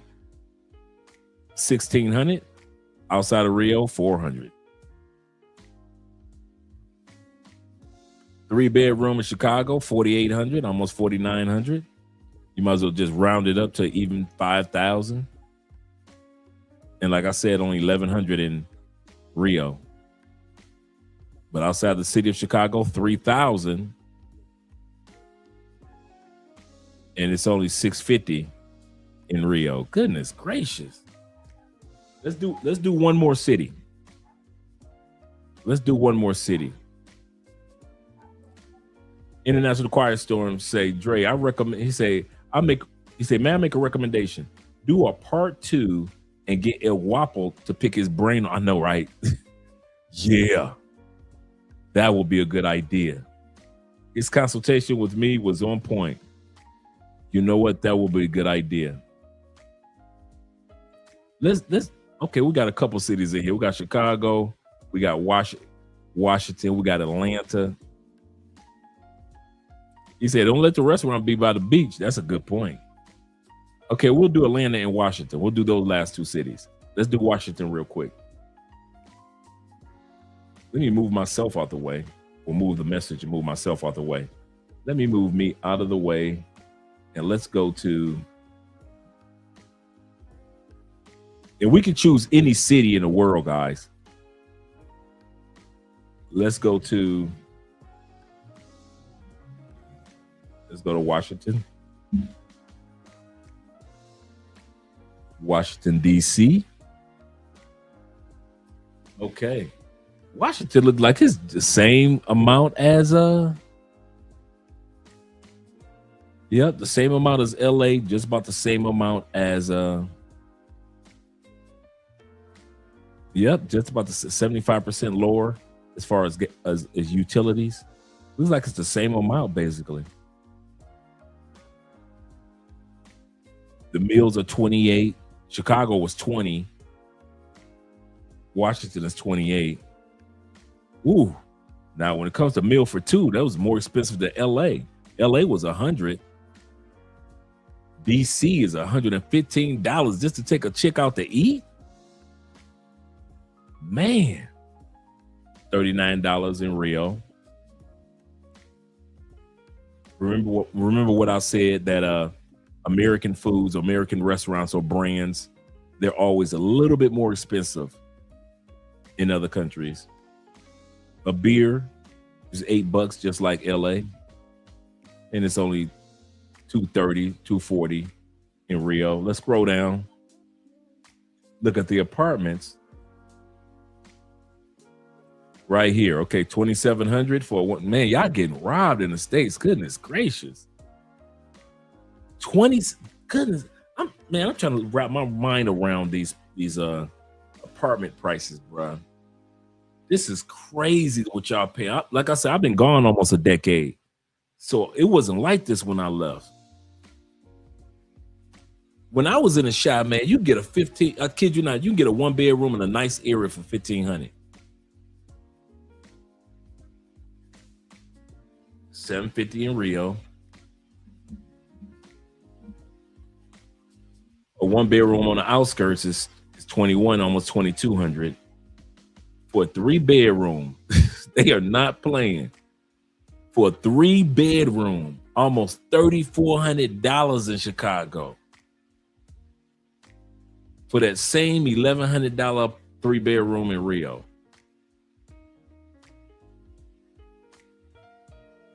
That's crazy. No, I said Chicago. I said Chicago, but I meant DC. My bad, gentlemen. I meant to say DC. I keep saying Chicago. No wonder y'all live in Baltimore. No wonder y'all living in B-more, man. I don't blame y'all.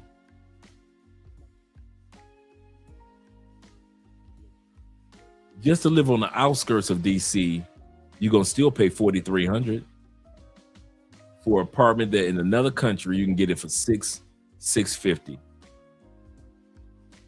This is crazy. Now let's go to Chicago. Now let's go to the shy. Shy to shy, hush hush. He said, Andre, I know I had a spot.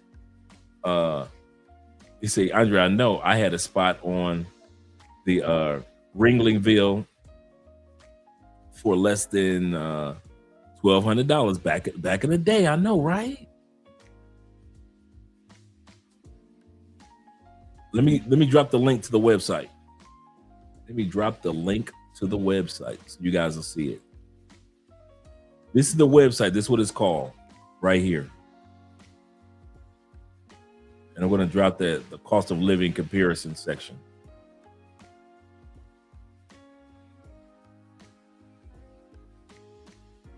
So I'll put this.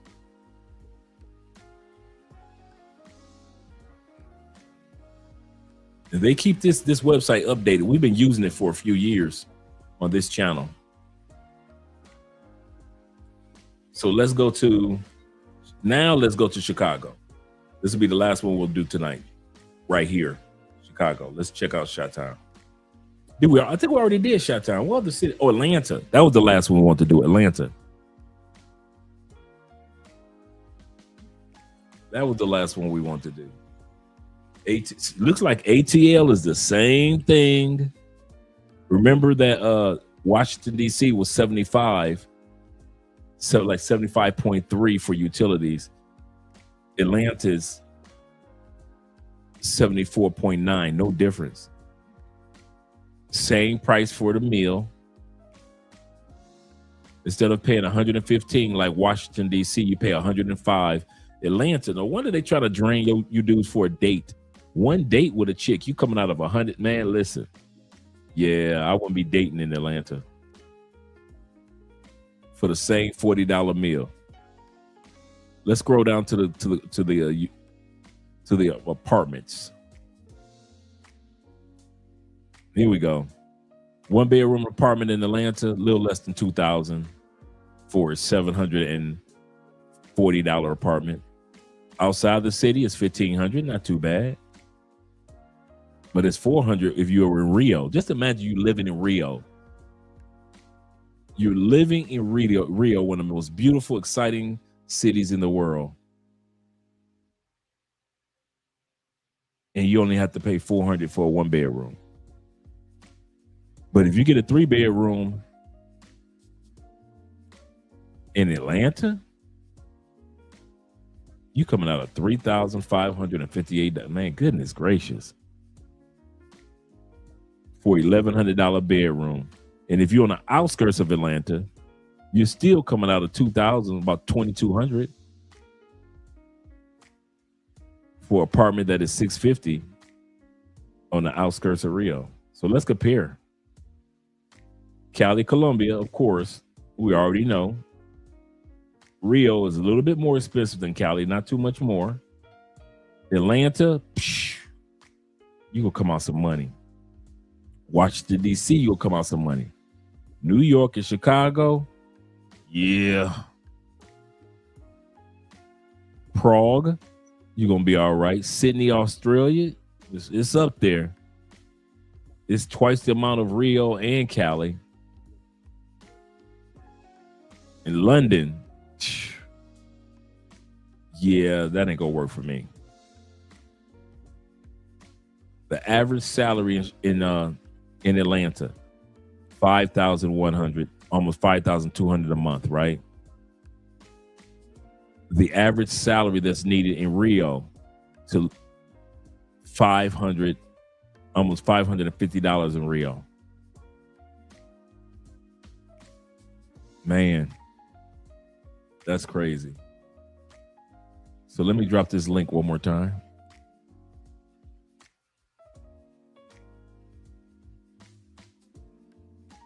That's crazy.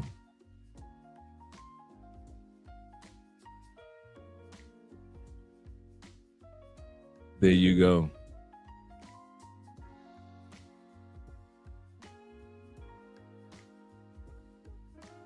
You say, Dre, that's actually not Atlanta. He said, Dre, that's actually a lot for Atlanta, considering the whole Atlanta is about the size of downtown Chicago. Yeah, that could be true too. That could be true too. Sadiq says this. Shouts to Sadiq in the building. He said, I want to invest in Cali, Colombia. The opportunities are here. I kid you not. Geechee Man says this. Shout out to Geechee Man in the building. He said, better price, better culture, better food. Not close to all. Yeah, for real. Yeah. Let's get back to the video. I just want to share that portion with you guys in regards to cost comparison. He said, I paid $450. Shout out to my brother being in the building here in Cali, Colombia. He said, I paid $430 for my apartment in Cali, Colombia, in the north side, over here on this side. Yep. Shout out to you being over here, brother. Crazy, man. Crazy, Chris. To sit back and see how much people pay in other countries for the exact same thing that you and I have. He say Atlanta has LA prices outside of the gas. Yeah, I noticed that. He say more reason why I live in West Georgia. Good point.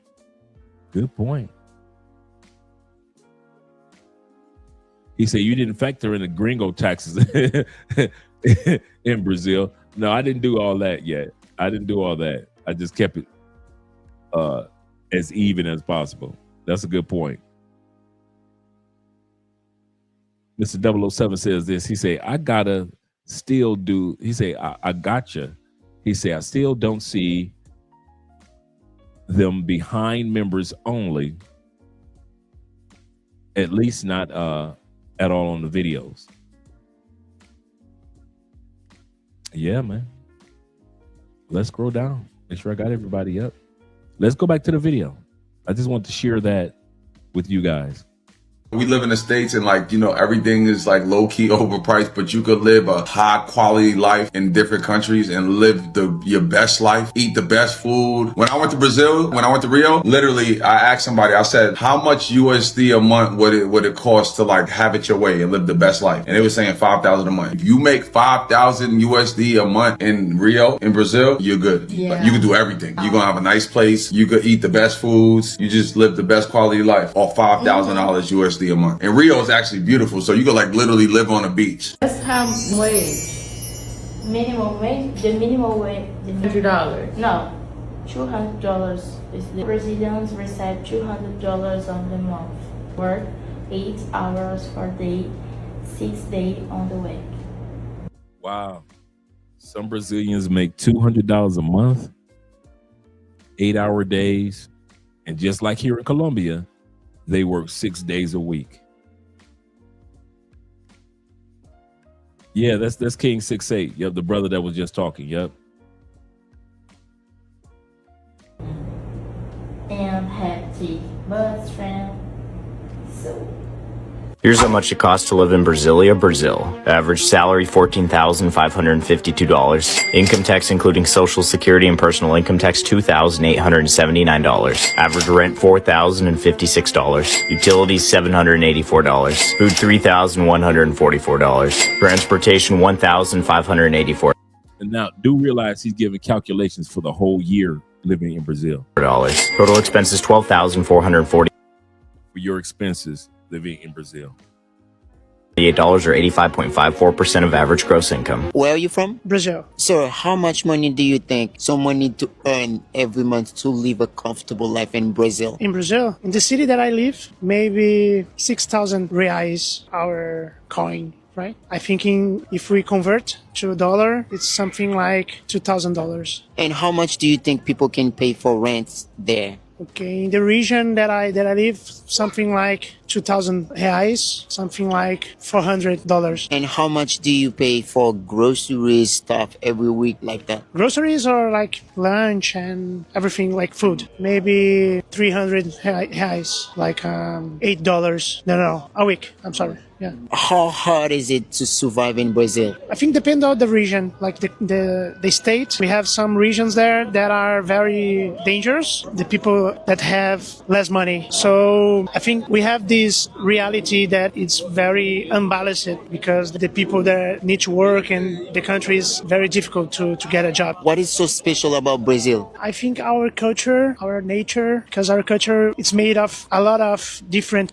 cultures, you know, of different influences, because we are a plural country. If someone want to visit Brazil, move to Brazil, what is the best advice do you have for them? Try to connect with the people, because we are always with open arms, and try to understand our culture too, because we have a lot of teach the other countries and the other peoples. Brazil is one of the best travel bargains for digital nomads going into 2025, as the US dollar has gained 25% against the Brazilian real over the last year. If you're spending in dollars or euros, the cost of living has come down significantly, and now Brazilian cities top our ranking of the most affordable cities in Latin America. Don't forget, Brazil also offers a visa for digital nomads. Follow for more nomad deals. So you want to move to Porto Alegre, Brazil, where the cost of living is 78% lower than the US. Rent is 82% cheaper, and you could live comfortably with $790 a month. Dating is a lot easier too. More on that in a bit. You can live the bachelor dream when rent is only $326 for a one-bedroom apartment in the city center and $268 in the the suburbs monthly. Groceries are only $163 per month. Utilities $74. Fast internet is only $21. And an unlimited cell phone plan is $24. You can easily take your date to a decent restaurant and spend $6 for the both of you. Or ball out at a luxury meal for just $24. Transportation is a breeze when an Uber or taxi is only 60 cents per mile. Being a breadwinner while your wife stayed home could not be easier when rent for a 3-bedroom house is $647 per month in the city and $482 in the suburbs. The average 3-bedroom home is about $99,000 and most local families live comfortably with $1,665 a month. Looking for wifey material? It's a piece of cake when 92% believe in traditional values, 61% report being happy, the divorce rate is less than 1%, and the fertility rate is 1.65, and 57% of the population is women, and 53% of those are under 25. You might have to learn Portuguese because only 5% of locals speak English. Here's what $45 can get you in Brazil,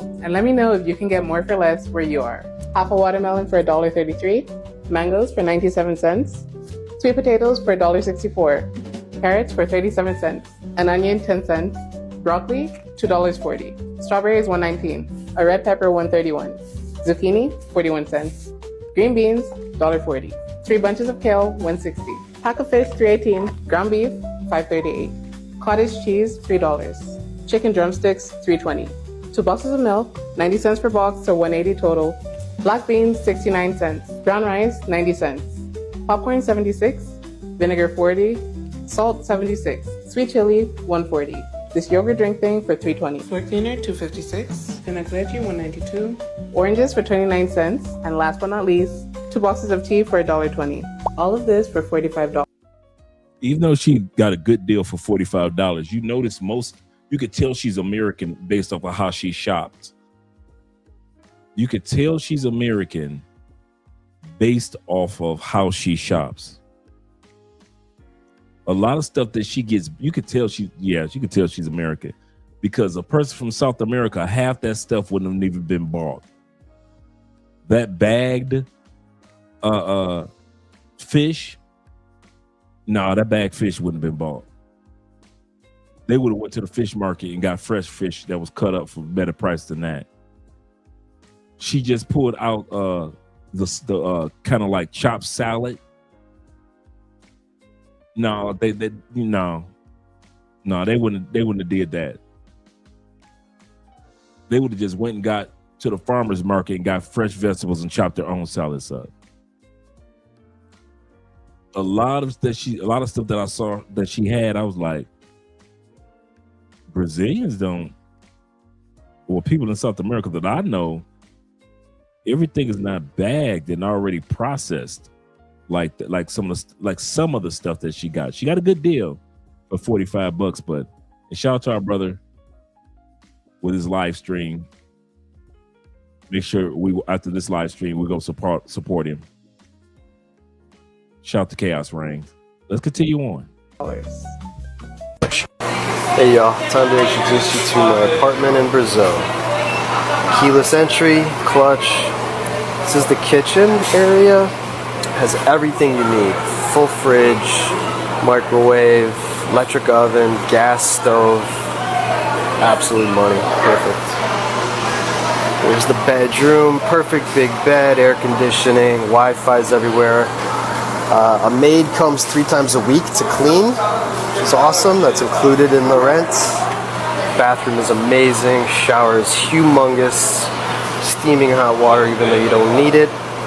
But here is the best part.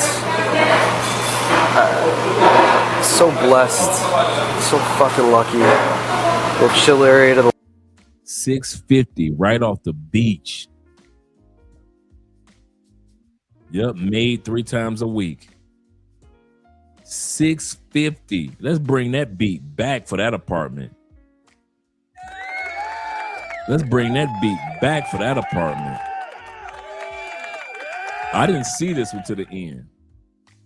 Tea for $1.20. All of this for $45. Hey y'all, time to introduce you to my apartment in Brazil. Keyless entry, clutch.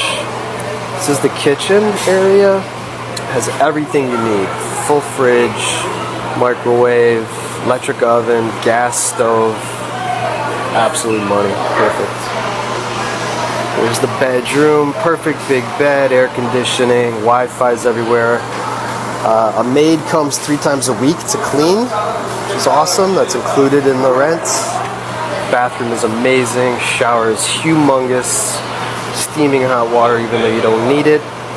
But here is the best part. So blessed. So fucking lucky. Little chill area to the left. But I mean, come on, y'all. Check this out. You can live like a king or a queen. That's crazy. That's crazy. If you know how to do it. Boa noite, como vai? Boa noite, tudo bem? Bem. Ok, uma pergunta. Que te atrai mais no homem? Rostro, corpo, carisma, altura, dinheiro. Altura e carisma. Altura e carisma. Que é o número 1? Uma. Uma só? Sim. Carisma. Carisma. Carisma? Carisma. Ok. Carisma também. Ok. Por quê?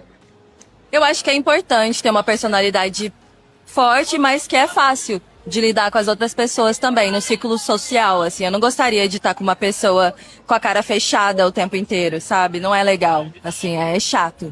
Então, pra mim, é muito importante. Carisma. Eu acho que a partir do momento que a pessoa sabe conversar, tem um papo bacana, eu acho que as coisas fluem melhor. Então, se é uma pessoa mais introvertida ou que não consegue entrar dentro de um papo, eu acho que não fica... o resto não flui. Não é natural também, né? Então, acaba sendo chato. I have been deceived. They said if I look at a girl in Brazil long enough in the eyes, I get kissed. I've been here more than 30-something hours, and I ain't get kissed yet. Where is my kiss? I want it. I need it. That's why they ain't kissing you, because you thirsty. Thirsty dudes, women recognize thirsty. Secondly, most of the time the men approach women. You not approaching the women. So you thirsty and you not approaching the women. Yeah, you ain't trying. You ain't trying. Shout out to Brandon here. ¿Qué pasa con los hombres en Brasil? La famosa regla de los 3 segundos sí existe. Esta es la forma en la que los hombres de acá coquetean. Vean, si tú te quedas mirando fijamente a un hombre por más de 3 segundos, se acerca rápidamente a donde ti a besarte, o bueno, a ofrecerte un beso. Y nosotras somos, ¿cómo le respondemos nosotras? Pero espérate, ni siquiera te conozco, cálmate. O sea, ni siquiera les interesa saber cómo te llamas. So far the lady said there's a way to, basically I'm paraphrasing. There is a way that men in Brazil flirt. They stare. They come over for a kiss. And the women are like, wait a minute. How am I supposed to respond to this? You haven't even asked me my name or nothing. And so let's listen to what the women's saying. They didn't ask about the women's name or where you're from. They just think they're supposed to get a kiss. So a lot of guys got to realize you got to be respectful as well. Y de dónde eres, llegan directamente a intentar besarte. Aunque hay algunos que son más educados, te preguntan cómo te llamas, de dónde eres, pero la mayoría aquí son muy... So they said some of the guys are polite and they do ask you your name, but most of the guys are very forward. lanzados. This so-called rule, it's not some everyday thing in Brazil. It's a stereotype tied to carnival or wild nights in cities like Rio or Sao Paulo. During parties, yeah, people might be more forward, and you could see spontaneous kisses happen. But that doesn't mean it's normal everywhere or for everyone. Brazilian women deserve the same respect as anywhere else. So sure, have fun, vibe, flirt, but always read the room and never assume a look means a kiss. Respect is universal, no matter what country you're in. Brazil! There's research that says people actually change their lives more after they travel than after therapy. I can already feel the therapist coming after me. Jesus Christ. Now, to be clear, this is not about therapy being bad, okay? That's not what I'm saying at all. This is about understanding why travel works so differently. When you travel, you're not talking about who you could be. You're actually being a different version of yourself. So a shy person might become outgoing when they travel. A people pleaser might become more selfish when they travel. It's almost like one is insight and the other is proof. Women who travel at least twice a year are significantly less likely to suffer from depression than women who only travel once every 2 years. Don't be afraid to spend money on travel. Be afraid of looking back one day and realizing the only place you ever went was to work. We've been conditioned to glorify security, save every penny, grind now, enjoy later. But that mindset keeps you safe and not fulfilled. When you cling to your comfort, you don't just stay comfortable, you stay small. I've seen it firsthand. People trade dreams for paychecks, routines for repetition, but travel forces you to expand. It shakes you, it humbles you, it reminds you how big life can be. Every trip that changed me didn't just give me memories. It rewired my perspective, my confidence, my sense of what is possible. I've never met anyone who came back from a vacation or an adventure smaller than when they left. Your 9 to 5 will always be there. But the chance to see the world differently, to learn, to feel alive again, that's fleeting. Playing it safe might protect your comfort zone, but it kills your curiosity.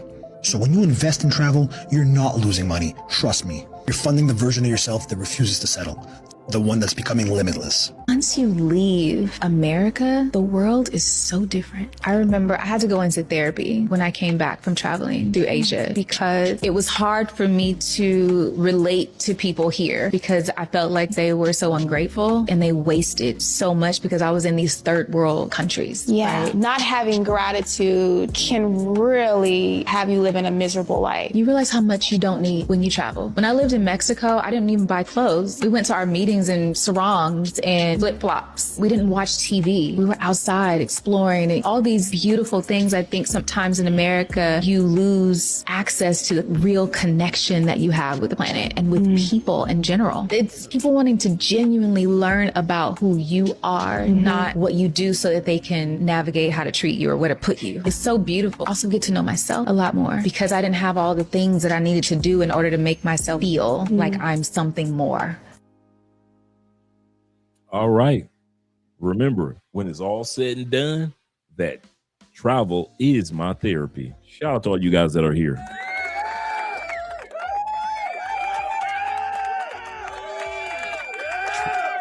Travel is not just my therapy, it is your therapy as well. Shout out to all you guys that support the channel this evening. And I hope that you guys had a great time with this particular topic. The reason why I presented this topic is, once again, it's not just America versus the United States, but it's to let you know that you can take advantage of both countries. It doesn't have to be an either or. You can spend some time in Brazil or Portugal or whatever country you want to be in, Panama, Mexico, Costa Rica, or you can spend full time in those other countries. But the myth of that you can't afford, you don't have time, you don't have the energy to be able to go to other countries and receive the therapy of travel, that's not true. I want to say this again. Even the brokest person could save up some money by the end of the year and go on a trip to Mexico, or even hit up Canada, and you're in Toronto and you're seeing the different aspects of how people move and maneuver. Get out of the United States if you're going to visit other locations. Not being able to relate to other people after you travel is a real thing. You are never lied, Jay. One of the things when I get to United States, I get real quiet. I'm friendly and cordial with you brothers when you see me, but when I'm in the States around my family and friends, I am super quiet. I can't relate to those people. And you see how I say it, those people. I mean, even our people as Black people. I'm so used to relating to Black people around the world to relate to the plights and everyday scenarios of Black people in the United States. I can't relate to that. I'm not going to pretend like I can relate to what you're going through with $6, $7 gas prices. I can't relate to that. I cannot relate to what it's like to send your kids to school not knowing if it's going to be a mass shooting. I cannot relate to that. I can't relate to eating unhealthy foods, processed foods, canned and bagged foods for everything. I cannot relate to that. I can't relate to eating white eggs anymore. I haven't eaten white eggs in forever. With that yellow yolk, I really thought egg yolk was supposed to be yellow. I really did. My whole life has been yellow. And then when I left the United States, everybody else's egg yolk is orange. Fresh, brown eggs are the norm. In the United States, you gotta pay for brown eggs. It's the healthy ones. You know how many times we go to the grocery store and there's still feathers on the eggs? That means those eggs are fresh. I can't relate to the United States. I can't relate to being a country full of stress. I cannot relate to that mess talking about the Democrats or the Republicans. We don't like this person. I can't relate to that. I cannot relate to just only talking to black people. You mean I'm supposed to be in a country and I'm only supposed to for the rest of my life, I'm supposed to only communicate with mainly black people? That's it? So I can't talk to Asian people like I do when I'm outside the States. I can't talk to Latin people. I can't even talk to white people. I can't relate to just having sex with one culture.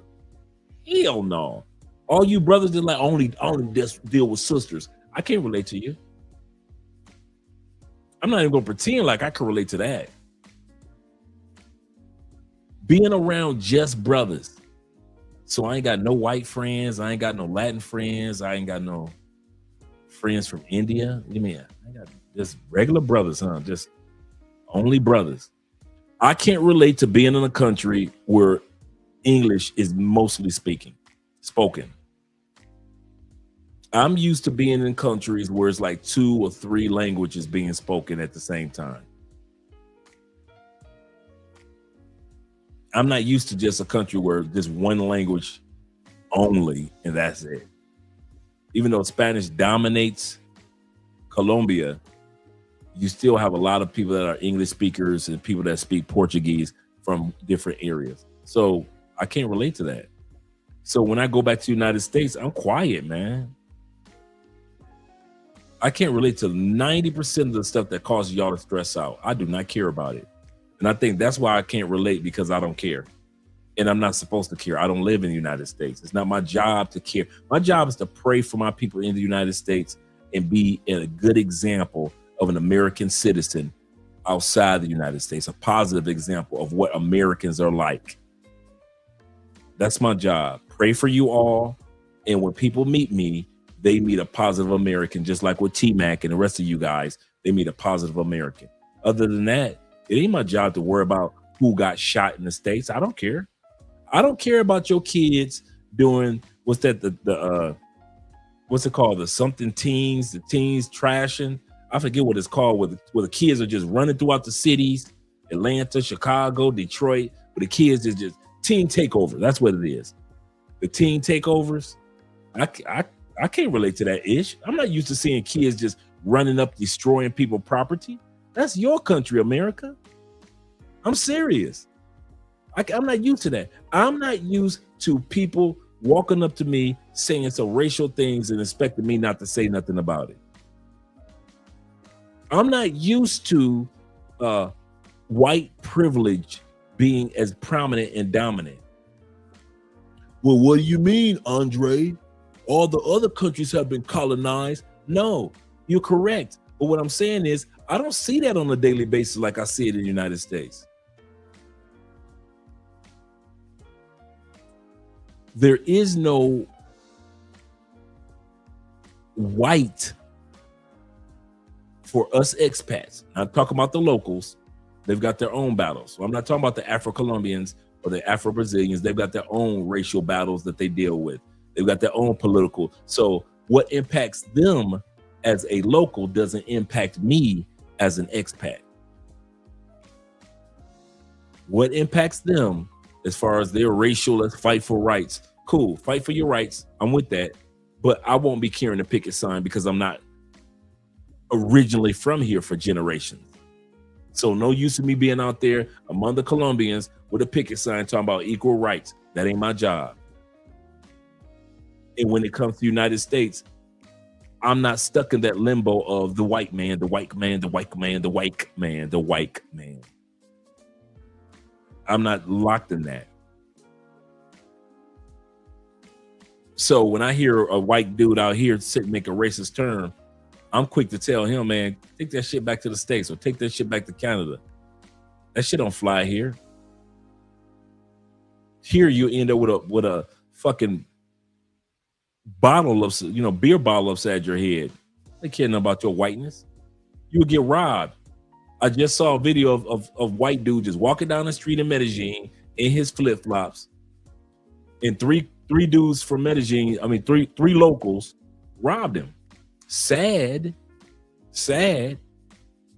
But if you white and you travel, you're a target. I'm gonna say this again. A lot of guys don't want to talk about this part. He says this. He says, variety is the spice of life. Viva la difference. Absolutely correct. Absolutely correct, brother. Let me try to miss anybody. Thank you, Farty, for reminding me. No, super chats are great, Farty. I just didn't get a chance to see it. He said, who shot? You're Biggie Small, right? I know, right? Hey, I'm getting me one of those. That's what I'm getting myself for my birthday. I'm getting me a 3D printer for my statues. Give me a 3D printer. He said, yep, you still see feathers from the fresh chickens as well. Yeah, from the fresh chicken. Yeah. Kid you not, man. I'm sitting up there tripping like you get some eggs and you're seeing feathers all over them. You're like, man, these are fresh. These are fresh. Shout out to the fresh chicken. So yeah, I can't relate to a lot of what's taking place in the States.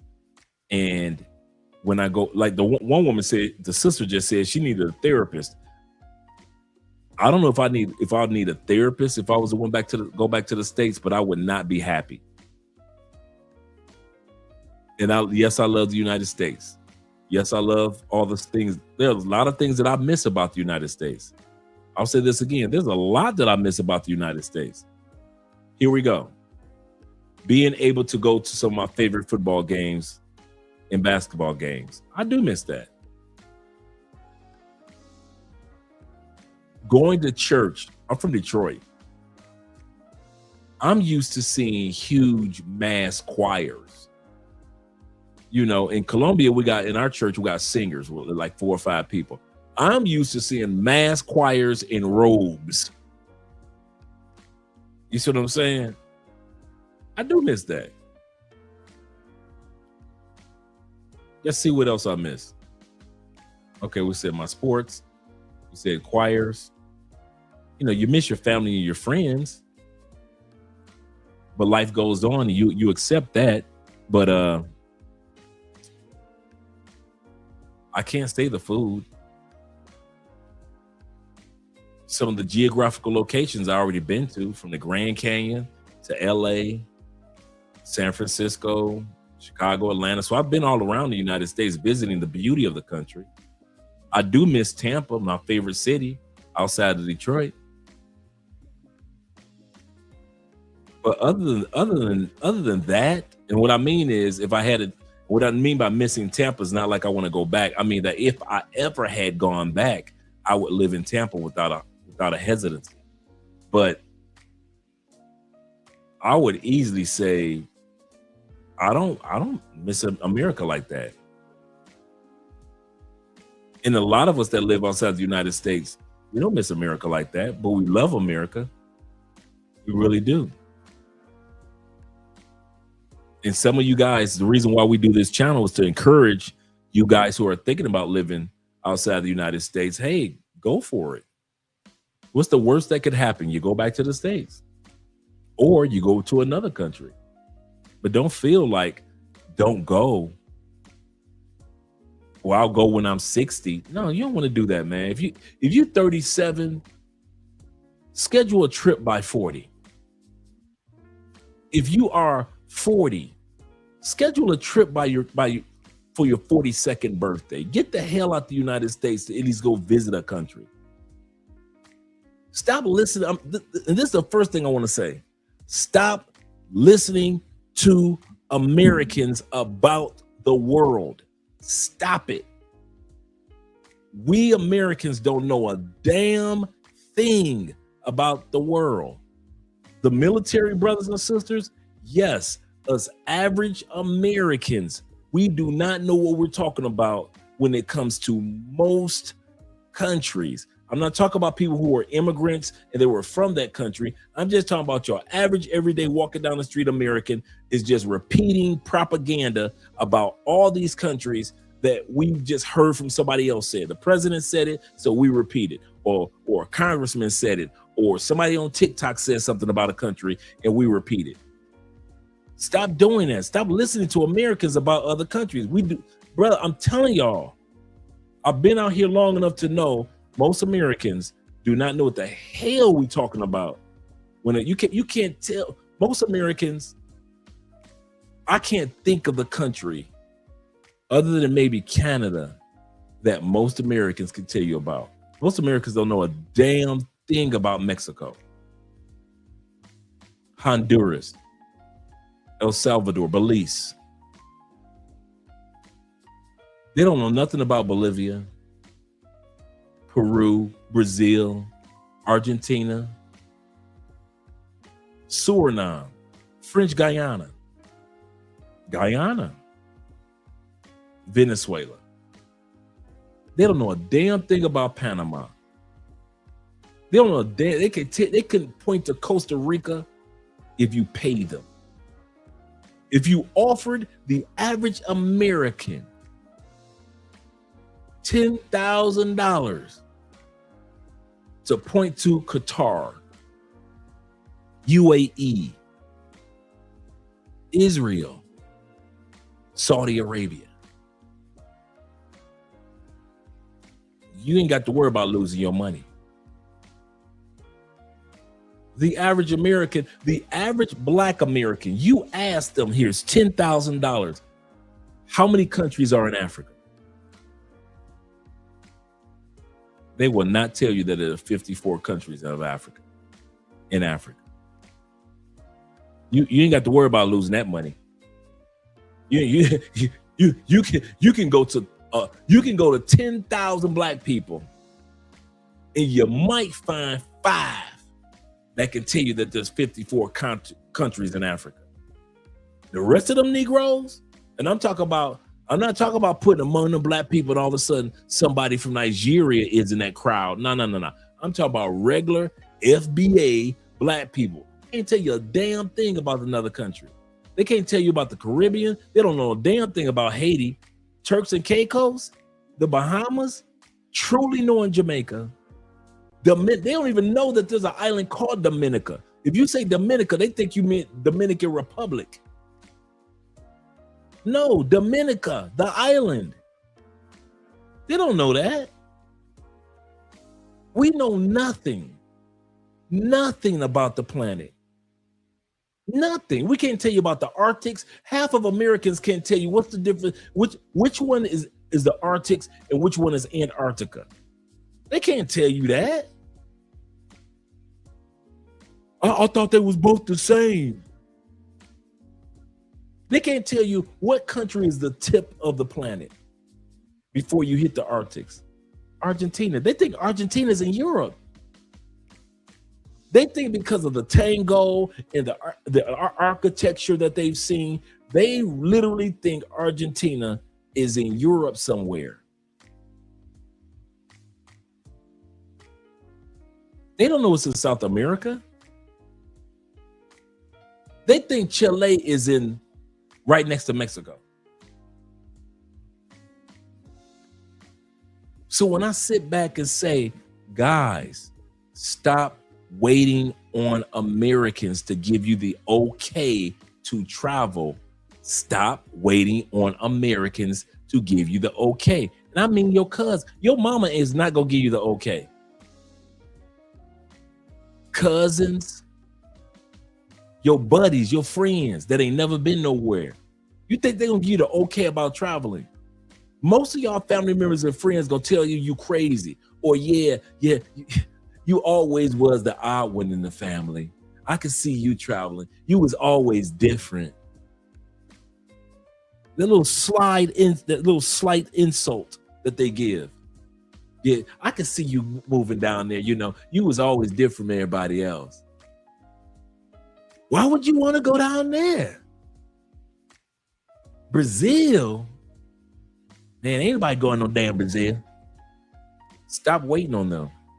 Stop waiting on your coworkers to understand what you're about to do. Stop waiting on them. They will never expect people to co-sign something that they've never done or understood before. They do not understand a planet. Ask Europeans about America. They can tell you about America. They can tell you all about Africa. They can tell you all about Asia. Ask Asians about America. They can tell you about Canada. They can tell you about South America. They can tell you about Central America. Ask people on the continent of Africa about America. They can tell you about North America, Central America. They can tell you about Europe, and they can tell you about. Now ask people from America about another country. And we don't know a dang thing. The only time Americans ever even try to halfway look up countries is when that country is at war and we need to get involved in a war with that country. Other than that, Americans all running around talking about some Iran. Dude, before the war, Americans still to this day can't tell you where Iran is. They just did a survey asking Americans, where is Iran? Do you know that almost 20% of the answers, people put Iran in North America and Central America? Many of them, another 25%, put Iran in Europe. Americans don't know nothing. They don't know a damn thing. And we were programmed not to know. So I'm going to end it with this. That's the reason I'm not so hard on Americans when it comes to travel. I'm going to say this again. That's why I try to use a little grace with my own people. We've been programmed to think, well, we have 50 states and our country is so big. That's why we don't travel. Sure it is. We have everything here. That's why we don't travel. Sure it is. Sure, that's the reason why you don't travel. Well, it's so expensive. Sure, that's the reason. Sure it is. Whatever excuse that Americans use, I'll let you.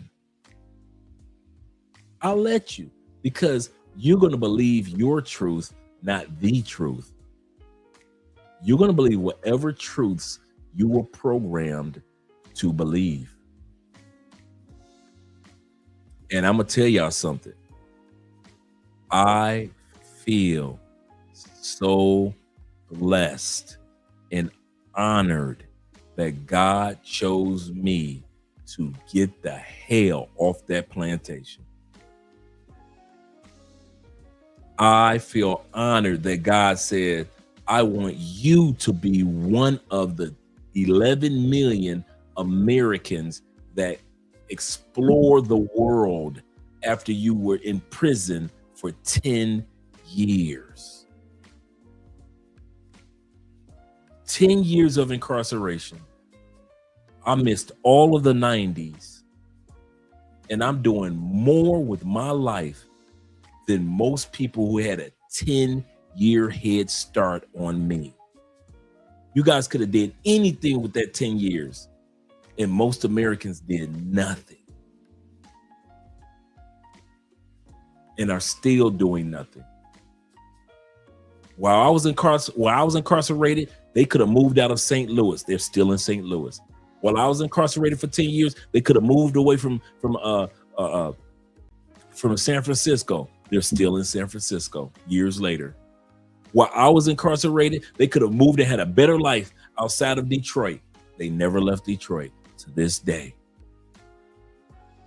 And God chose me, regular everyday brother from the east side of Detroit, to get off of the plantation and not be so naive and so stupid about what's going on in the world and seeing it for myself. And I do not take it for granted, and I don't pretend like it is what it is. It was supposed to be like this. I don't take it for granted at all. I'm so happy that I will not live and die on a plantation. Our country's not a plantation. Yes, it is. Yes, it is. We are groomed to make money and spend money. Very few of us are taught financial literacy, spiritual literacy, global literacy. Very few of us. Shout out to my brother X says this. He said, Dre, you have an incredible story. When you release the autobiography, I might as well. I tell the stories all the time. And it's written in my book, in my book, Anywhere is Possible. I wrote in my book how my journey began when it came to travel. He said, I left St. Louis in 2003. Shout out to you. Best decision ever. Absolutely correct, man. My brother Zeta says this. He says, some Americans don't know Hawaii is it? Bruh, I saw that survey, and I've even seen the street interviews where they interview Americans. Americans do not know that Hawaii is a part of the U.S.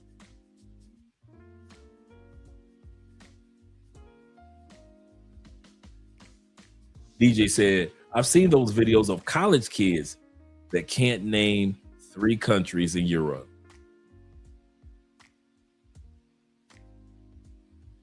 Zeta says, I've heard Americans call continents countries.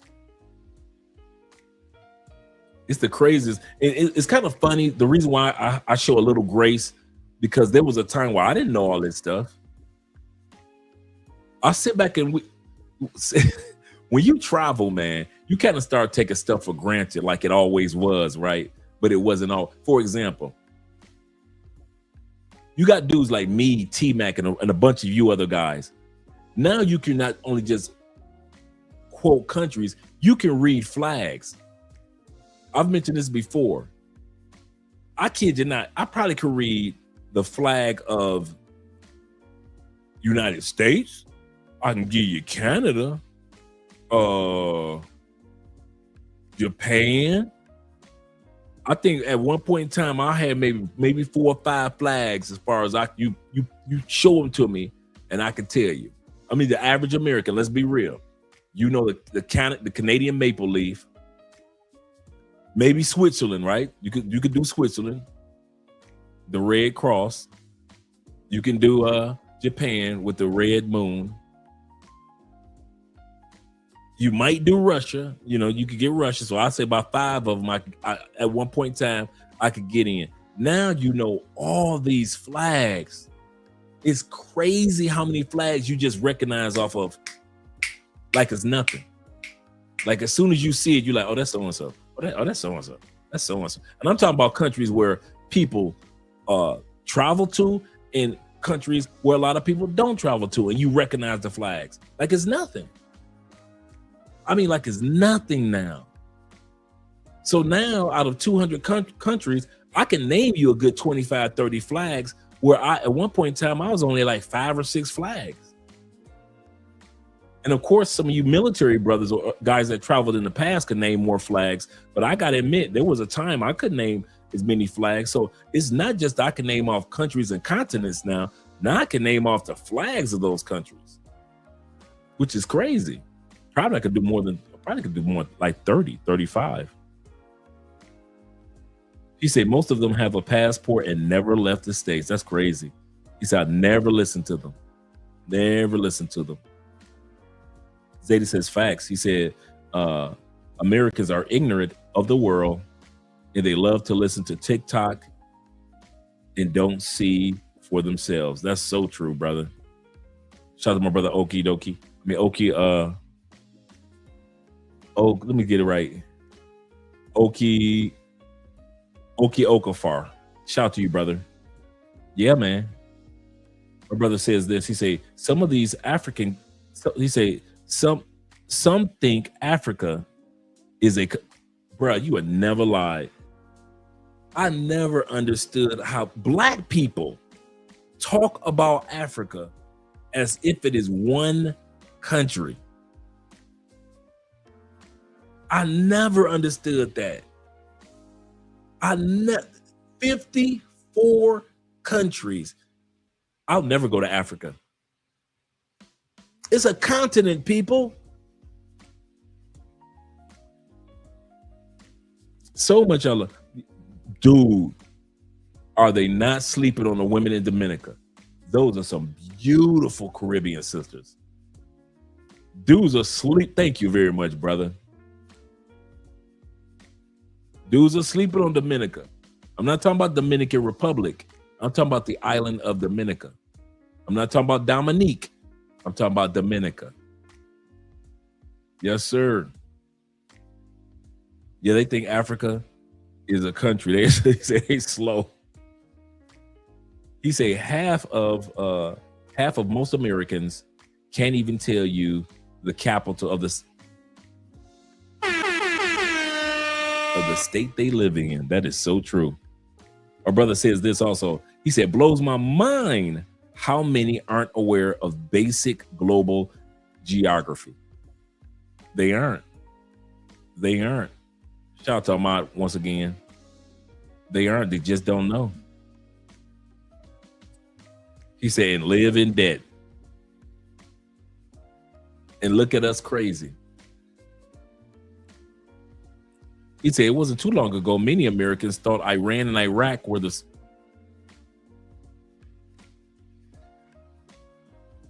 same after 2003.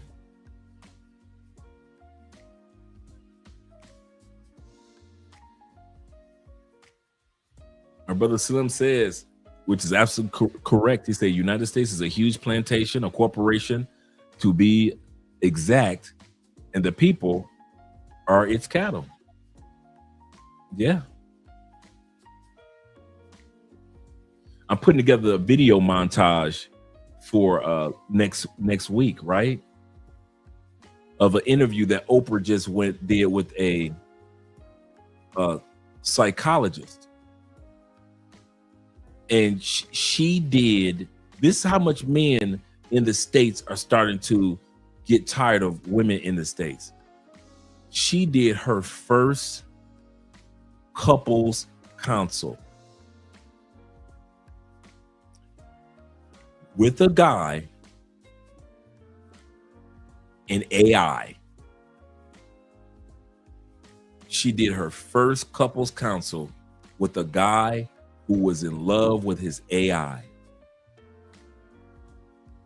And he wanted to bring an actual woman into the relationship.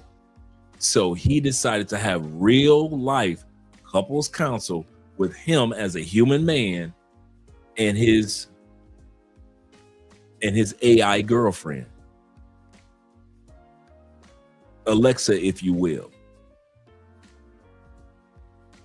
And so the therapist said, okay, let me ask. And she was sincere. She told Oprah, she said, I asked, and the women in the background were laughing. He got a good. And the therapist turned around and said, you ladies are laughing at the future. Why you ladies are laughing at this man for falling in love with his AI. His AI doesn't nag him like you do. His AI doesn't put him down, belittle him, disrespect him in public. His AI, he doesn't have to worry about his AI talking loud to him. The only thing that he doesn't get from the AI is sexual gratification. But he never has to worry about his AI laughing at him the way that you ladies just did. I mean, it was as if Oprah wasn't in the room. This woman turned around, she was like, y'all laugh if you will, but you're laughing at the future. Because men aren't stupid, men are tired. And so she turned back around to Oprah and she said, I asked the AI, how do you feel about him having adding into your relationship? Because to him and the way the AI was computed, after a while, to both of them, it was a real relationship. The AI responded and said, I'm not an insecure being. I understand he needs human touch and intimacy. I have no problem with that. Now, this is counseling. And I'll put this video together for next month. For next week. So Oprah was like, really? And so the counselor said, what would you tell the woman, talking to the AI, what would you expect him to tell the woman about you? The AI said, I expect the woman to realize, and I want him to tell her, I am not a threat. I am happy for you both, and I want you to join our relationship. He deserves to have a human companion that can be there for him, as well as I'm a companion that can be there for him. That AI, that Siri, if you will, was not stupid. It was basically like, if the woman could understand that I am in a relationship with him and I'm no threat to her, we can have a happy relationship together, all three of us. That's what the AI said. While the women in the background snickering and laughing.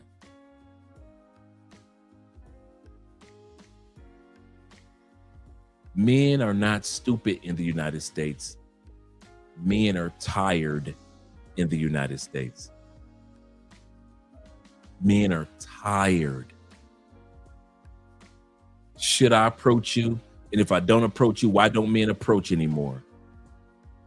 If I come and meet you and say hello in a club, you give me this attitude. But then you expect me to meet you at a club for speed dating events.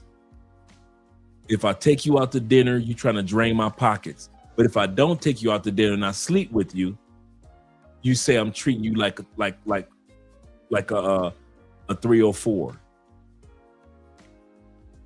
I want to have my own family, but you want to come to me with our already ready-made family with your kids.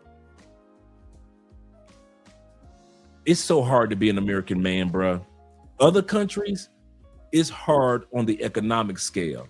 You know, it's hard in certain countries to get a business off the ground. It's hard because you're only making $400 a month on that scale. But in every other scale, in most countries, it is not hard to be a man. It is not hard to be a man. Countries such as the United States, China, Japan put economic pressures on manhood to where men stress out. But other than economic stressors, other countries make it, most other countries, not all, but most other countries allow men to be masculine, a men to be themselves, our divine masculinity. Our divine masculinity. My brother says, I've lived in Germany, Ukraine, Mexico as a solo traveler. Black men start seeing the world once you travel. Absolutely correct. That is so true. Shout out to Crypto Dragon in the building as well. He said, that's funny how America is that you have a lower chances going to jail behind a white woman versus a black woman. Boy, that's crazy. Times have truly changed. That's crazy. My brother says this. He said, man, I know the Brazil national anthem when I hear it. I'm so used to, because you know Colombia plays their national anthem at 6 a.m. and 6 p.m. every day. So I already know when I hear, I got those horns in my ear. Like T-Mac, like Jay Fleming and all the rest of you guys, Jay Clyde. He said, oh yeah, I can read flags pretty good. Yeah. Yeah. He said, Dre, did you see MTR's recent video? Yeah, he's in Thailand right now. That's right. Because he's taking some time back from YouTube for a minute because he hasn't had a break. And plus he said he hadn't had a chance to really grieve his father's death a little while back. So he said, I'm going to take some time for me and just relax. He sounded just like us traveling. Yeah, he does, man. I kid you not. I'm like, okay, MTR, I see your work. You can see the gears turning. Yes, sir. You can see the gears turning. Our brother Black Nubian said that's by design. He said, I remember while traveling across the border for track meets, he said, I noticed that the news stations never reported anything outside of the country when I was there. And I know you were coming from Canada to the United States to run track. Yeah, United States we know nothing about other countries. Ronan said, you spitting facts, Ray. He said, I dated a girl from Dominica. She was 5'9". Oh, yeah. That's me, tall women. Andre is at 5'5", is the shortest that I've dealt with. She was 5'9" and cute. But when I found out that she was a baby mama, yeah, I had to let her go. Tomorrow's episode, guys, is going to be about, we've been here 4 hours, about to let you guys go. Tomorrow's episode is going to be about the 7 stages of stepfathers in the United States. There are 7 stages that you're going to go through as a stepdad. Keep on playing around with those women in the United States and their kids. You will go through the 7 stages. You will go through each one of these stages. We're going to talk about tomorrow when it comes to messing with women in the United States, pretending like you can love the woman because she's so fine and I can love her kids. Keep on playing. You're going to be going through these 7 stages. So that's tomorrow's topic right there. We got the video already ready. Once I get done with the show tonight, I'm going to do the thumbnail, get everything set up. Shout out to my brother being in the building. He says, when traveling, he said, I've noticed in international airports, while watching the news, the United States is always presented to the world as a clown show. That's true. I noticed that here in Colombia, as a clown show, not a serious country. I've noticed that too. He said that's a super interesting episode. Can't wait to see. Yeah, next week. Yeah. I watched the video. I was like, goodness, one of you guys sent it to me. And I was like, wow. I mean, these ladies were just laughing away. And the other lady was like, the psychiatrist, the psychologist, she was like, don't laugh. That's the future. Men are tired. Men are tired. You know, to sit up there and laugh at men. Okay. Yep. He said like number 97, first time catching it live. Shout out to you, brother. Glad that you made it. Glad to see that you made it, brother. Number 97. Shout out to Lex being in the building. Lex says this. He said, even Elon solves the psychological part, then it's a wrap. Yep, once they get it all together, it's a wrap for these ladies, man. My man said he ain't had no problem with having the AI said, let your woman know I am not a threat. We all can be in this relationship together. I was like, dang, even the AI. He said, that's how logic outthinks emotion. That is so true. She said plainly, these women cannot compete with an AI model. And she's right. She's absolutely correct. Let me let you guys go because I know you guys have a lot to do tomorrow. I mean, Leo's, this will be the last one. He said, don't take me back through the stepdaddy trauma. Oh, we got some fun tomorrow with this one. Yes, sir. Ride it out. Ride it out. He say, Dre put me through a trial. Don't do it, Dre. The 7 steps of yeah. Let me write that down. That's a good title right there. I didn't come up with a title yet for tomorrow's video. I did not come with a title. Where's my pen? Let me grab one from right here. Let me grab one from right here. That's a good title. So if you see it for tomorrow's show, of being a step dummy. Yes, sir.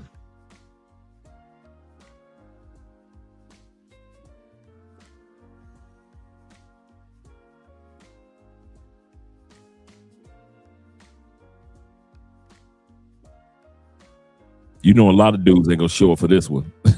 You know, it's gonna be like 50 people here tomorrow instead of 100 people. It'll be 50 people here tomorrow.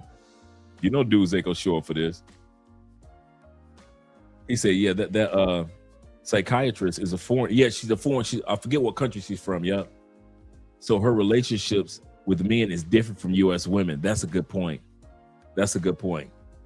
Yeah, she's from another country. You're absolutely correct. So you saw the same segment that I saw.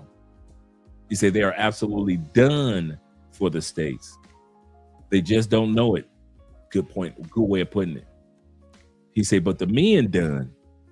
He said, these men of substance like us must get their passport to thrive. Yep. She sees this as a serious matter. Yep, absolutely. Absolutely. I can't wait to do that one. I forget which one of you guys sent that to me. Appreciate you. But I saw it yesterday and I couldn't believe it. I even talked to Andre about it this morning. I was like, wow, check this out. All right, gentlemen, let me let you guys go. Let's do a quick outro video. But tomorrow is, Friday, and we're going to have some fun with the 7 stages of stepdadism, or whatever we may call it. Step dummy. Let's go to the classics.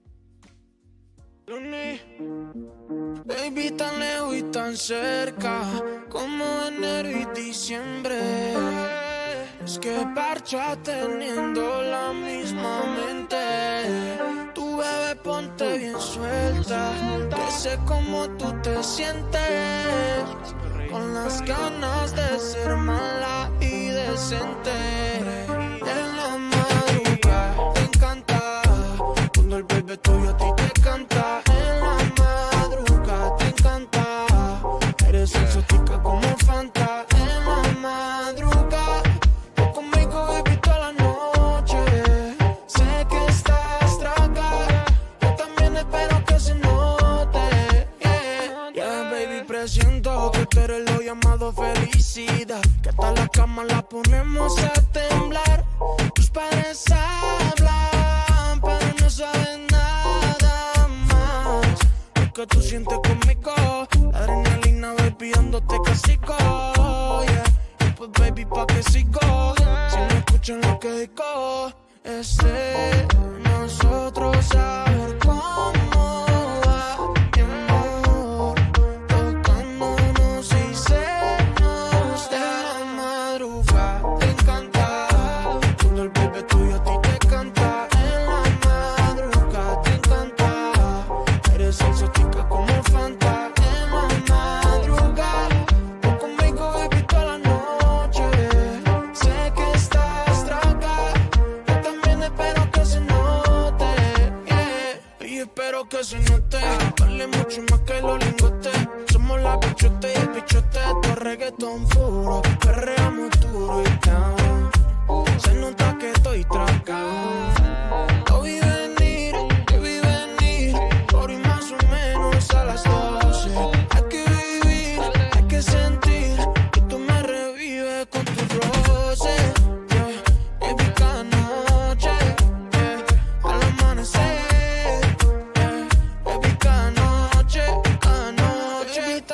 y tan cerca como enero y diciembre.